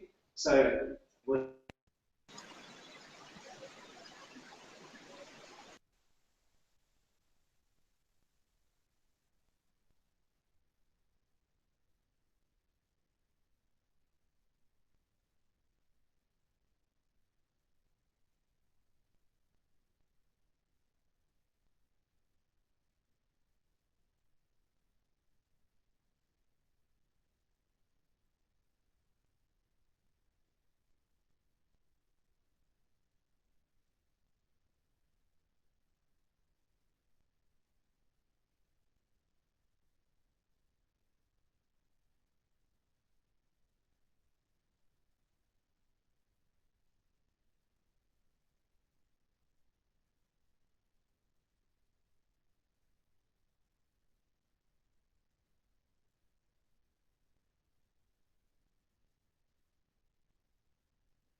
few, less than desirable sort of indicators.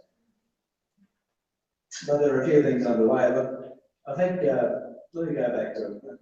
It's all about risk, really. Now, everyone understands if I'm over the river fixing my next door neighbour's fence again, and I have a heart attack, then I'm going to die. If you have a heart attack in Target shopping centre, then you're more than likely to find someone who's eating an hamburger going along getting his Christmas shopping. So there are risks associated with living in rural and remote communities. And we need all to understand that. The second part of it, as we build up to trying to reduce some of these pretty appalling stats. What I saw as appalling stats, sorry, what's... Oh, rates of cancer, cardiovascular disease, smoking, obesity, and Justice put a hand on that before. It's not great. I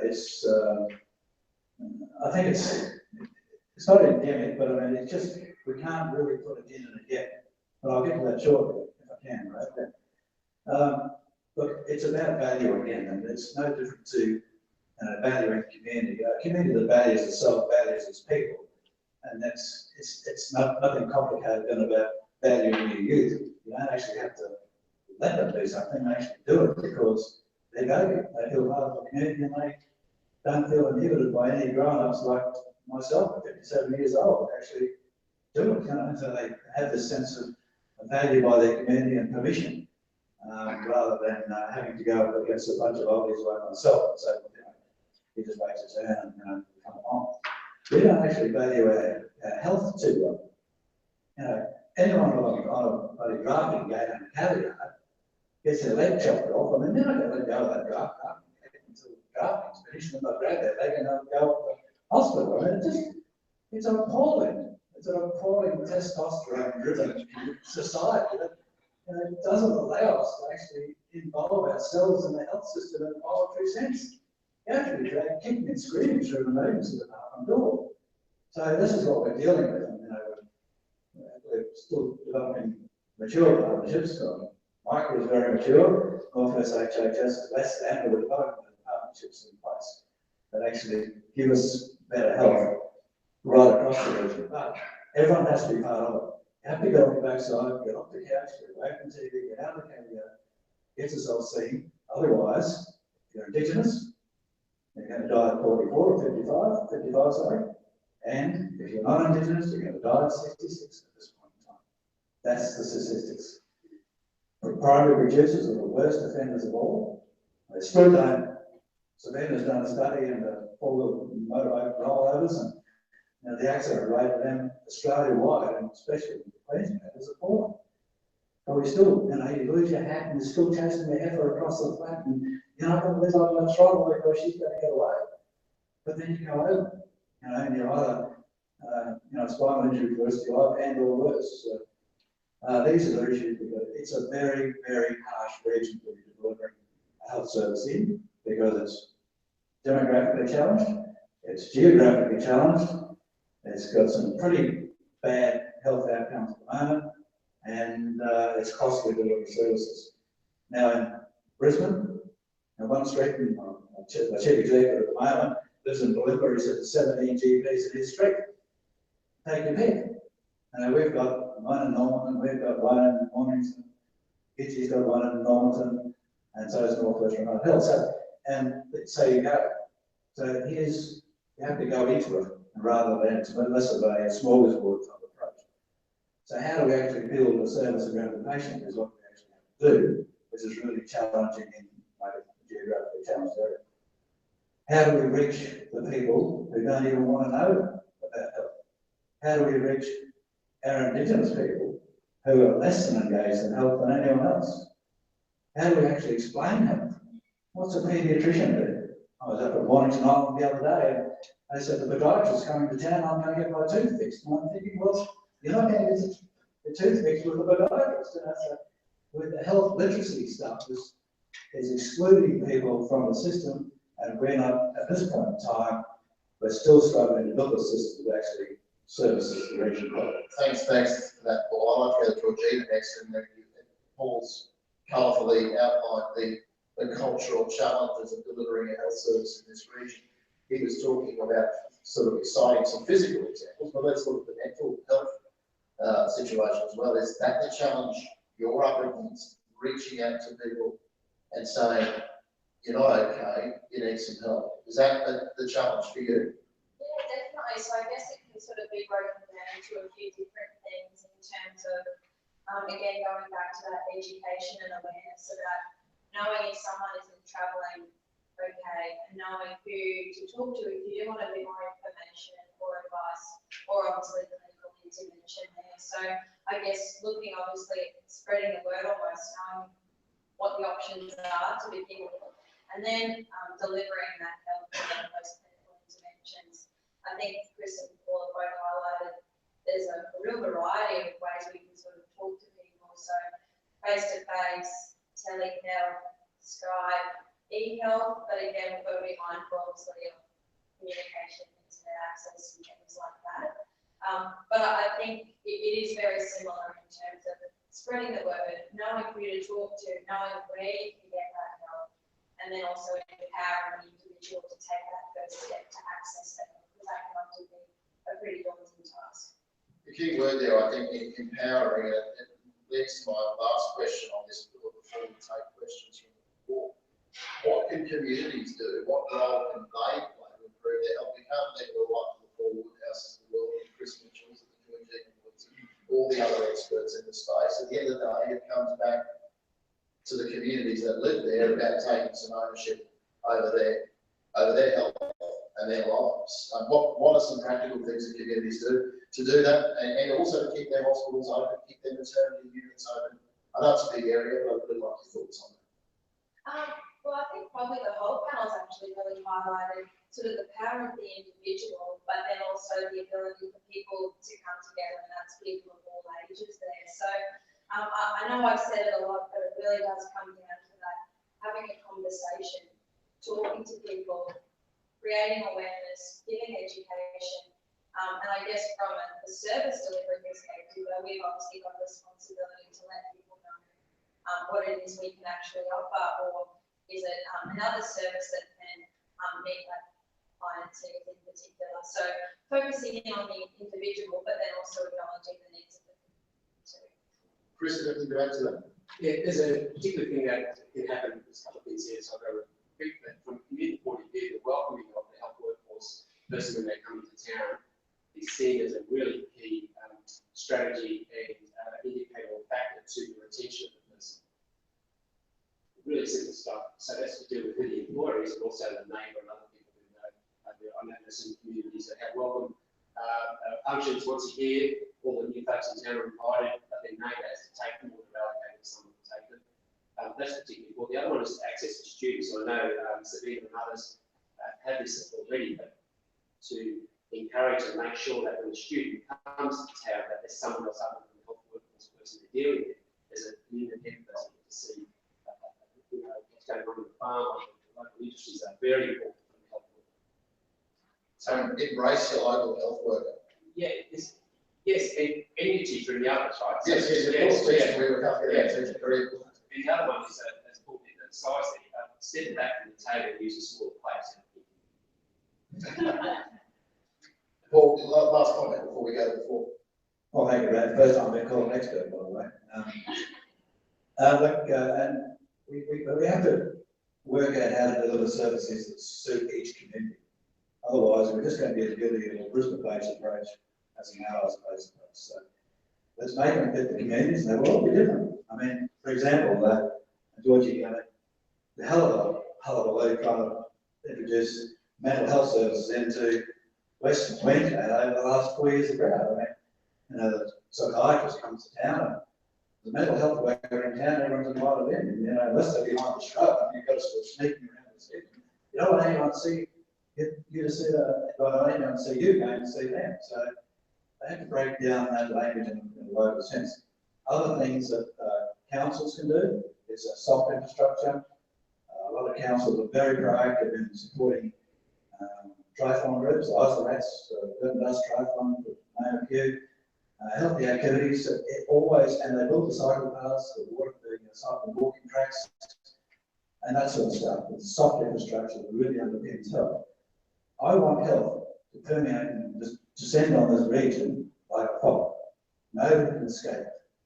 Education and health, they have to find their way through the fog, but it has to all surround them, that's for sure.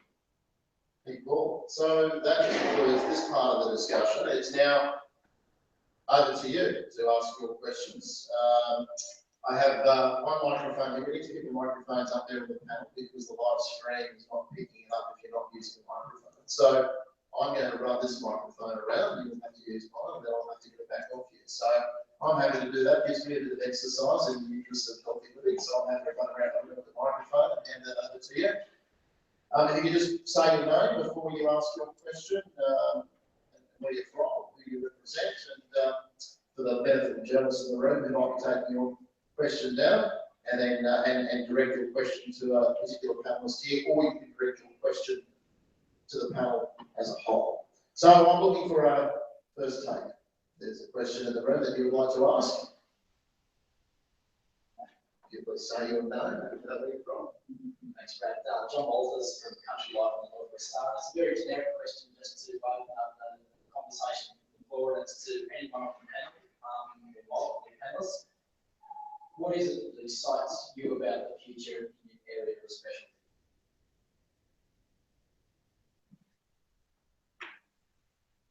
So, Kim, you're first. You got a microphone right there.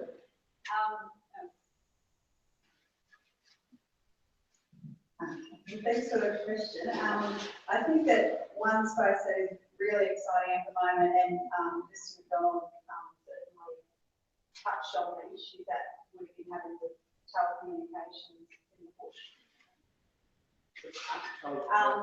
And the rollout of the Sky Muster and the NBN and then the satellite for a lot of areas that aren't in the footprint of mobile or fibre optic. At the moment, obviously the years of people in the bush trying to access education with basically, very, very limited and expensive internet, and the fact that we've got now the Sky Muster long-term satellite rolling out, and people are actually starting to be able to access, they've never been able to access before, with distance lessons, small schools being able to just get, access the curriculum, the digital curriculum as it was intended. And I think that's something else that's really encouraging in that space, that the government has recognised the importance of education, and in particular those that need that are using, the internet to deliver distance education, and they've allocated 50 gig per student for anybody that's using, that has no other choice other than to use distance ed for their education. So the fact that that's being recognised is really, really, really exciting.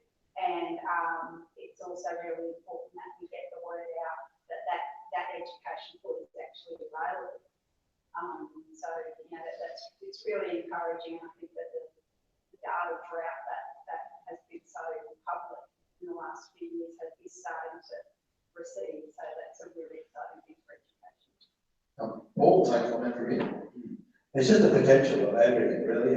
It's the people in the region. There's so much potential here, but when you start with agriculture, there's still some leasehold renewal tenure stuff to work through. But I think there's still some exciting, innovative stuff happening in the industry. I long for the day where I can actually get a drone to go and check my waters for me, but technology rather than actually doing that. And youth rather than actually working that out, working those robotics for me because I can't do them, is really, really exciting. And in the Northern Australian context, I'm so excited about the $5 billion infrastructure fund because, okay, it's like a stone in a big pond, but it's a start. It's like a Freddie Flintstone movie. The rock's starting to roll, And once we start those projects starting to happen, they will be enablers for other regions as well. For health, it's like, if I had my way, it's like nils tags. I would put nils tags in people, and I'd read them and scan and mark over, make sure they're on time for their appointments, and they get a health check as they go through their barcode scanning, and we follow the health record from when they're born to when we lose them, all the way through. I'll take one more answer on that question, and then can't take an answer from all that I'll give. So if there's one there that you would like, Councillor Campbell, thank you. Thanks. Yeah, opportunity is the greatest thing at the moment. Agriculturally, here we've got the potential for irrigation, but with beef, there's maybe been a better time for this area with new husbandry techniques to access southern and northern mountains. Most areas, mines are closing. One that's going into construction, and another one that's on the brink of going into production. So locally, we've got that much potential. And health, Paul touched on it before, would probably be the envy of most rural communities with the health network that we've got in this town. We're a feeder for all the small towns around us. And it's a private GP clinic that's, and it's been talked about individuals that have the drive. And we've got that in that particular practice. So on a whole range of things, it's potential at the moment. Thanks very much, Greg. Another question, if there's one out there. We're on the microphone out to you. I'll come back to you, I'll go to you, Sabina. There's a question to the anybody in the panel really. Do we know that that if the kids who grow up in the region who now have quite significant different access to education to what they used to? So I've been very much reminded recently by Kerry Chin, who grew up here. She got sent away in 6th class along with some of her siblings because if you want to go to high school, you had to leave town. And so she did that. She finished high school and then she wanted to go to university. So she went to university. She got a great job in the public service and an amazing career, but never came back. And she then talked about how pleased she was to see schooling in a town like Cloncurry grow and develop so that at least you could get to year 10 and with distance ed, you could finish school, in fact, in Cloncurry. You need a lot of support behind you, but you could do it. And then we opened up the Learning Centre with the council, and now this year we graduated our first nurses in Cloncurry. But now you can get a professional health career without it. So we know from that those small partnerships work. We also know that if the kids do go away to school like Carrington and go to some university, the chances of getting them back significantly diminish on a pretty sharp angle. How do we engage families and young people in the conversation around, by all means, go to university and have that fun bit of your life and get your career, but do it at a regional university where you're more likely to come back on holidays and come back with that career. You'll be the lawyer, just as I can't wait for you to come back and be the lawyer in town, on route to your political career. Be the head of the bank, be the accountant, be the vet, be the doctor, be whatever, have another string to your bow, have several businesses. But how do we get families engaged in changing that kind of conversation in favour of the place of where you do your university education? So we're more likely to get those people who grow up and know the North better back as leading the development of the North as young people. Is there anyone in particular that would like to? Sorry, I'll bring it back to you. Is there anyone that would like to take that on? I mean, I must admit, Justice, I can't wait for your law career either. You could be a justice one day, and then you'll be justice. From what? Okay, is there anyone who would like to take that question on? I think one of the quickest ways to get our children to come home is when we do come home from boarding school, we don't get work so hard. I once said to my Christian brother, I'd be happy to stay here through school holidays rather than go home and work for my father. But there is many ways we can get them back.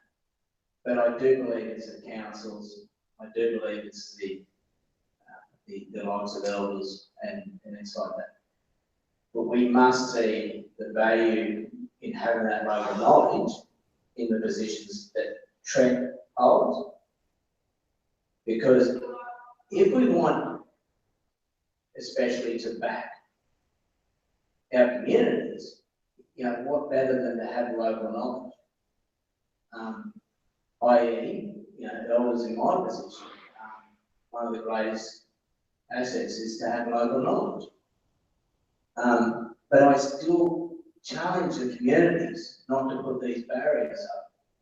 And if we were to look at Ken Warren, where he came, if we were to look at where Darren, Chris Thomas and Robert Rowe ended up owning 10R, his father was a banker. You know, why do we have to have these gaps between city and bush? You know? So I think it is up to the councils, it's up to the corporates, it's up to us all to make it a sustainable income for that person to want to come back to the bush and be part of it. And I think it's like the likes of, and I'll throw this one back to the Queensland Country Life. You know, why do we have to have head office in capital cities? I'll never forget Mr. Reid was. We put the paper there, but the editor's now based in Brighton. There you go. So that's what I'm saying. And technology, not only can I say talent has driven that decision, but technology as well. But anyway, yes, we can continue that conversation. And so Gordon Reid used to run Primate, and he was the state manager there in Long Beach. So I think once again, it's a corporate especially that can make that impact. That can make that. Sure, Don, you have a comment? Yeah, look, I think it's a very good question. It's a very good question, but basically it comes back to the families and the support groups of those kids. They've got to be encouraging for them to see the benefits of being educated to the nearest possible university or tech college, whatever it is. So in the case of a lot of med students who are going to James Cook, it's a great idea, but it's up to parents and the support groups to get those kids and tell them the benefits or give them the benefits of going to local education system. I mean, what we're talking about corporates and all the rest of it, that's fine in the longer term, but it's that basic education we're talking about. And it will only come if the families are long-term and committed to the community and want their kids to do it. Problem of families drifting off as things get tough, they immediately head to the coast. We watched it here in the last few months. Mining jobs have dried up, and those people are leaving in this town, leaving town and going somewhere else for jobs. I think one of the big issues behind all of this, and this is appropriate not to make it, but I will now. I think we've got to stop the population drifting away, and it's going on. It's going on worldwide. It's not just this community.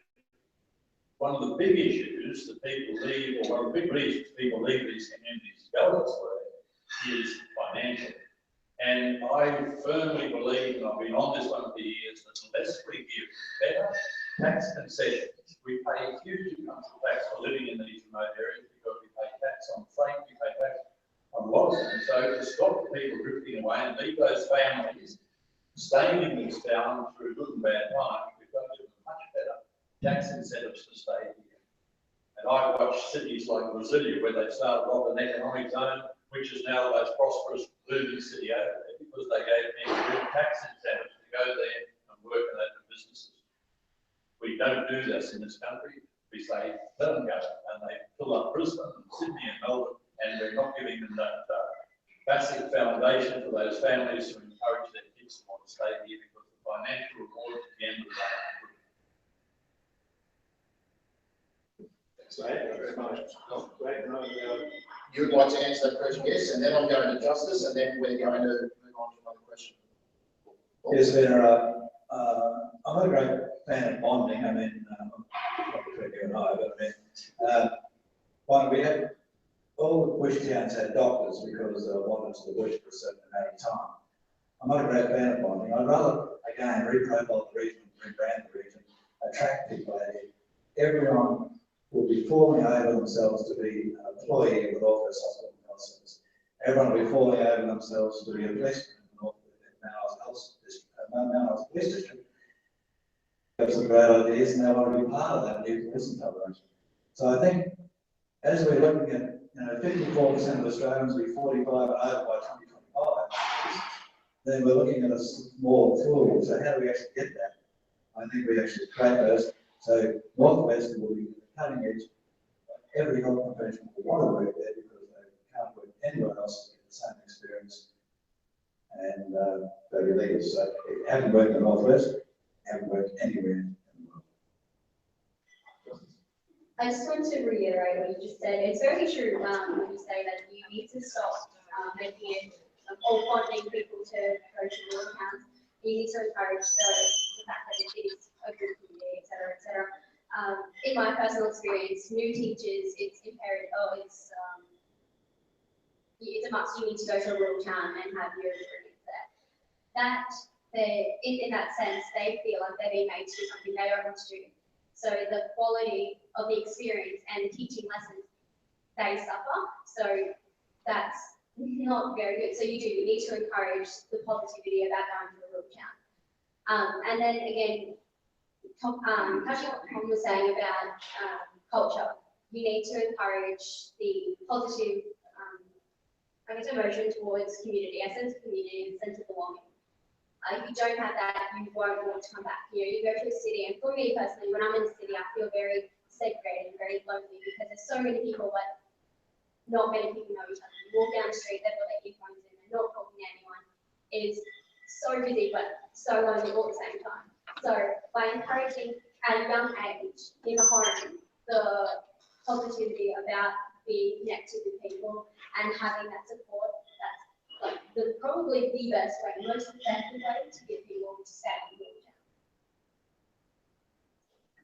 town. That's a very comprehensive answer to your question there, Sabine. We'll move on down the back. Darren, well, I will come back to you at some point. I'll that question. I'm Keith Douglas, I'm Business Citizen Cloncurry. I'd just like to say that the problem is money. We do need more money injection. Greg touched on the fact that the health here, the local council has been involved in the health, the local council has been involved in policing, the local council has been involved in education. If you go in all these areas, the local councils have to drive these things. For us to further drive these things in a town like Cloncurry, we need money, and that's why I'd like to touch on royalties to region. When we do get a big boost of mining, what does the panel think about? How can we get more money to our local councils so that they can drive these things that make a community grow?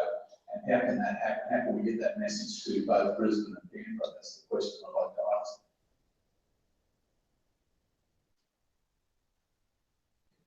Going to take it on that. I'd like to answer that, Councillor Martin. Thanks, Ed, for the question. Yeah, got one of the things we thought about this council.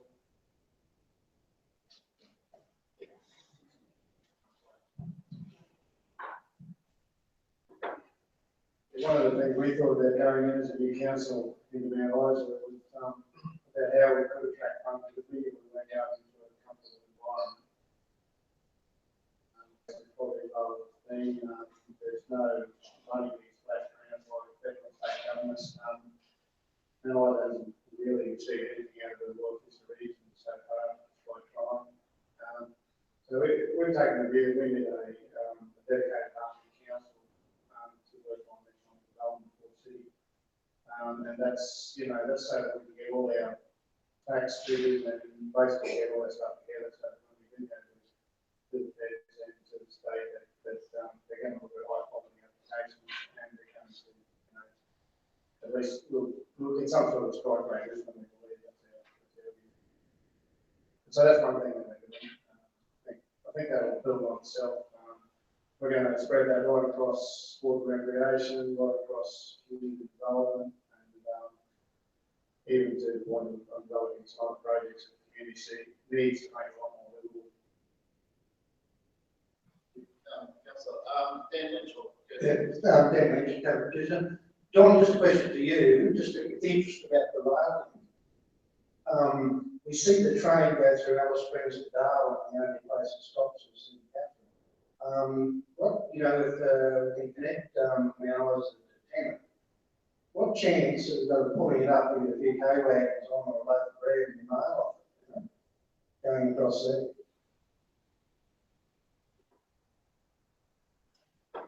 I think, concept of the Melbourne to Darwin, I think, was that the train would go rapidly through, it would stop and pick up, but not load. The loading would all be done prior to the train going through, and I agree with you, there should be more stops available. So that whenever an area, whether it was mining or whether it was cattle or whatever other product was there, it would be loaded inside and that train would come through and probably within a minute or two, hook on and go. The essence is getting product to the ports as quickly as possible, not being the old goods train that used to chuck through in the early days and take 2 days to get the balance. So it's a different concept, but you're right. The opportunity for it to stop and load has got to be there depending on demand. And I think as these rails are constructed, the facility should be put in so that if there's a new mine, I think there's phosphate, large deposits between Mount Isa and Tennant Creek, that there would be facilities for that to be loaded on these lines. So yeah, it's got to be flexible as fast as possible, but to bypass opportunities is not in the interest of anyone building a rail line. Paul, comment on that? Two of my Brad, first of all, Keith, I've never heard anyone describe themselves as justices of Cloncurry. I look as one of the auspices of one of the programs under the federal government anyway. We went through a lot of applications, some of which were from this region and Townsville region as well. It's quite successful, but it's a very flawed process. So what I would like to see, what I'm promoting is exactly what Don mentioned before, a special economic zone which is all encompassing, so everyone benefits by investing into it and getting those investment sort of returns over a certain period of time, rather than hanging your hat on a $1.5 million funding program that you may not get. So I think, advocate for the bigger picture, get the bigger blanket of money that affects every community rather than just the piecemeal money. Just on rail has always been big bulk, long distance, that's where it becomes effective. Back in the school trains, I used to catch from Charlestown and run along the milk van and get the milk van, and get back to the school train. It was running really slow, very slow. And I couldn't even defend when I was there in McKinley, the goods train stopping in Qld Creek, because there was only 2,000 kilograms of freight being offloaded into Qld Creek. So it was unviable to even stop there. People went to the road.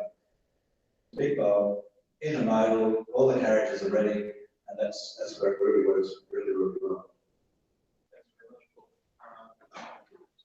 Hi, my name is Donna Ravel from the Northwest Star.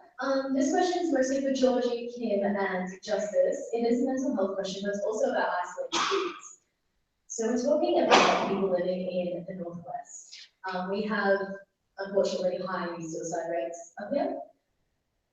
Your opinion on how we should be getting services to our kids when they do live in such remote areas, when they are isolated, because obviously these are services that are needed to grow our resilience, especially in young ones, where they're so far away from services like Headspace, where they can't just walk down the road and have a chat to the people they need to talk to. How do we get those services to our kids?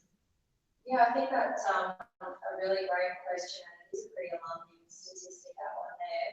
I guess in response to that, it's almost highlighted a few topics we touched on before in terms of looking at ways we do access healthcare or support. So it's reminding people that face-to-face is an option, but also looking at what you can do with the internet, what you can do with teleconference, video conference, and things like that. Particularly though with youth, I guess we've also got to make sure that they're educated to know that that's even a possibility. And again, going back to that core message of reducing stigma, or even looking at the family unit or key supports. Is it adults telling the young kids, do you know Headspace is there? Or do you know you can access this service based in our NISA? Or should we log on the computer together and just have a look about what it is? Why are you feeling a bit sad? And again, just going back to that, taking that first step. Who else was it done? What do you want to hear from?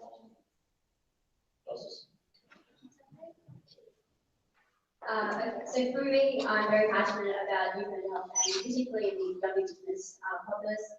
Queensland has the second largest populace of young Indigenous people. And for me, being a young Indigenous person, it's very common for us to experience prejudice, if anything. And we are inadvertently ostracised and alienated when we are told we have these facilities specific for you. You can access them whenever, which way you want.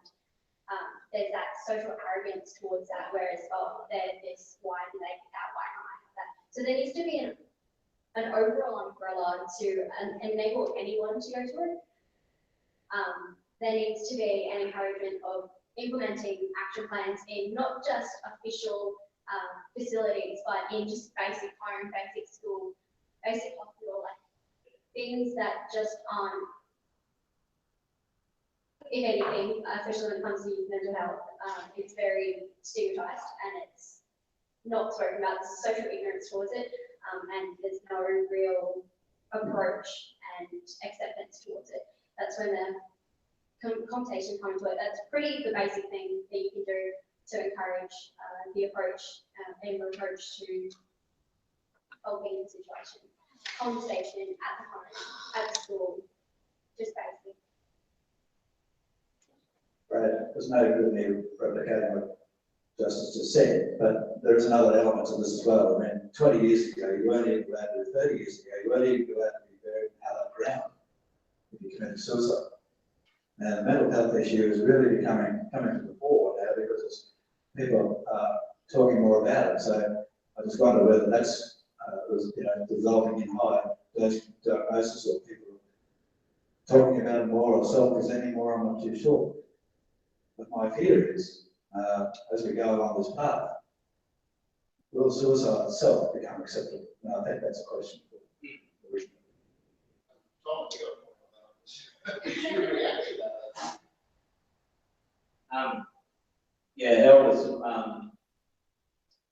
Elders runs a program, Keep It Safe, or Keep It Staff Safe. And one of the latest ones we're touching on is mental health.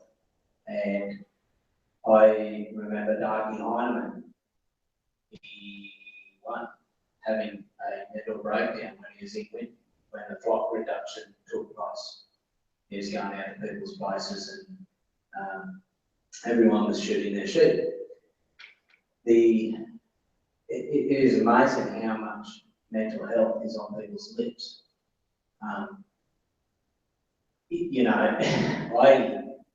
I put my hand up. I've gone to the psychiatrist and said, I seem to be kicking the rubbish bin too much and yelling and telling everyone to hurry up and so forth. And I sat down and I had 6 sessions with him. And anyway, I got to the end and he said, look, I think you've got one key factor that you're missing in your life. And I said, oh, what's that? He said, sleep. He said, you fell asleep through 2 of my sessions. But the challenge is of us talking about it, And I sat there and I would have said, let's highlight the things that I can't deal with today. And let's break the day up and let's work our way through it. And there's 20-something stop salesmen reporting on a daily basis, or not reporting, that's a terrible word, but we talk. And they put all the challenges under the sun. That $1 wants 20 cents too much. So, but you've got to break the day down. You just cannot walk in there and try and solve the one day. And I get them. They say, I'm having a bad day, I'm having a bad day. So, well, you try and miss one. Because they're not good when you miss them. And the challenge is for us is to get it on the lips and let's save that person before it's too late, because quite often they won't talk about it. This is a great discussion. I would really like to keep this going. Craig, I would like to go to another question to the floor, because this is your time to ask questions. So if there is another question out there, We'd love to hear from you. If there's not, we'll keep going with the conversation we have here. I'm not seeing any hands shoot up at this point, so Craig, I think the floor is yours at this point. Oh, well, really, all I was going to say is we've seen a great deal coordinated approach to regional areas, whether it's been brought about by drought, obviously the last drought, next drought came along, and I think we were still learning lessons about that. And I acknowledge that your original question was about youth suicide, but you know, I think what's happened is that there's a range of opportunity for people to build that awareness and to tap into something that they may be able to latch onto. I think in this space, one size does not fit all, and you know, I guess living in Rome in the last drought, we had Gunnery in Rome had Beyond Blue seminars, and you know, 300 people turned up. The Gunnery Windy ones, I think they had even more, and then they were back 3 months later, and you start going, hang on, getting into this self-perpetuation of creating something that may not necessarily be, you know. So I think we've got better coordination. I think some of it will be driven by other services, so it won't necessarily be what Georgie's doing, or it won't necessarily be Ozcare or whatever it is. It might be church youth council, or you know, people's awareness and skill set continue to be developed. You know, the likes of I've seen branch managers absolutely cry out for help, and no one around the room has really recognised it.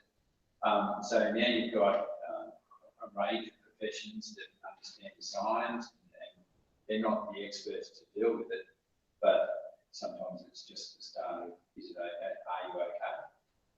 So I think whether we're sitting in Mount Isa or sitting in Roma or sitting in Brisbane, is a greater understanding, greater opportunity to access it.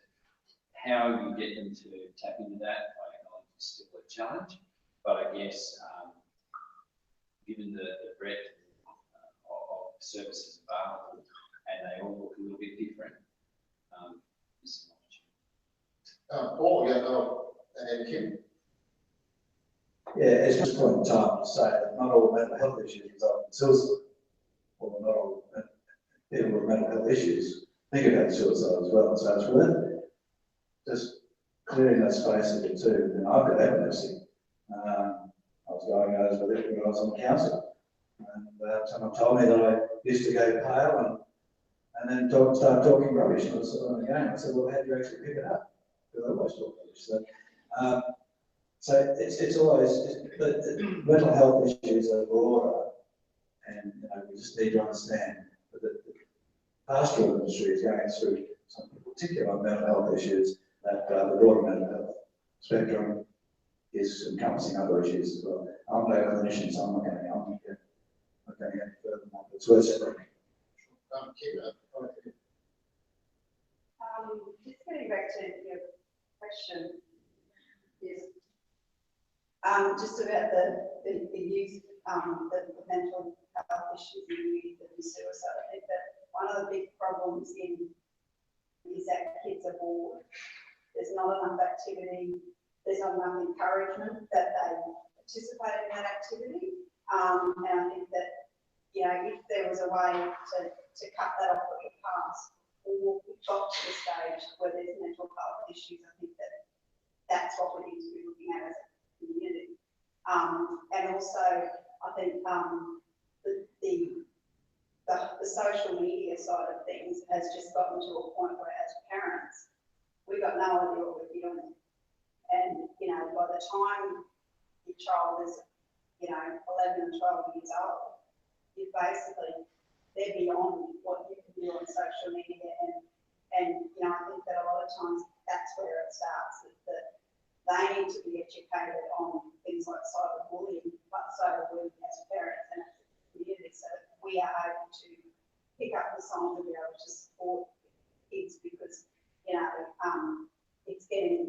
over and done with things like the language on social media about, you know, I just want to kill myself.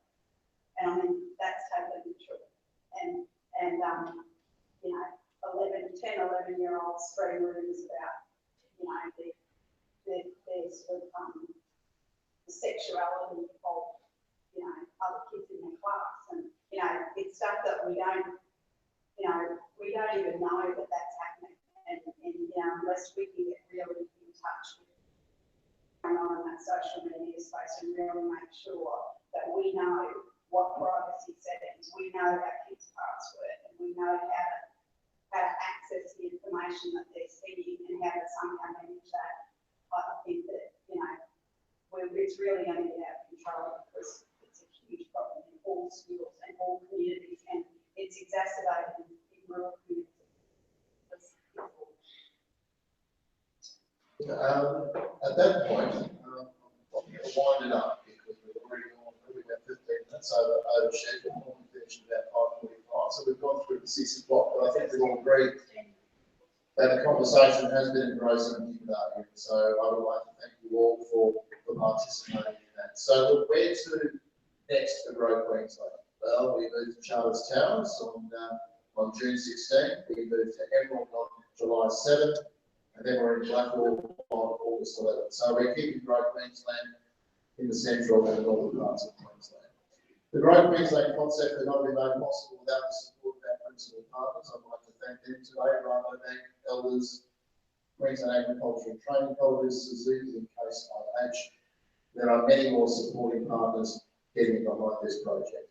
I'd also like to thank Fairfax Media's Queensland NT Business Manager, John Walters, Northwest Star Editor, Derek Barry down there in the corner, journalist Dana Ella and QCL editor, and that will be Arthur, who's travelled from her place at Roma today for attending and covering the event. Please look out for the full report on this event in Queensland Country Life and the Northwest Star next Thursday. Also look out for uploads from today at queenslandcountrylife.com.au and northweststar.com.au. Plus there'll also be information on Twitter and Facebook. They should be appearing now as we speak. You've been a great audience today, and so much so that we'd love to see all of you at the Grow Queensland Gala Hall at the Brisbane Convention Centre's Plaza Ballroom on August 5 from 6:30 p.m. It's the first week of EGA, so if you're down for come down for the EGA this year, we'd love to see you at the Grow Queensland Gala Hall. Tickets are $190 per person, or $1,900 for a total of 10. If you'd like to purchase tickets, you can go to queenslandcountrylife.com.au. So on that note, can we please give our panellists here today a special round of applause for the great panellists. And giving up their valuable time. And also thank you for attending today. Very much appreciated. And let's continue the Grow Queensland conversation outside. You're all welcome to join us for refreshments and then stay for dinner, courtesy of Rabobank. And let's continue that Grow Queensland conversation. If you're leaving us now, safe journey home. Thank you.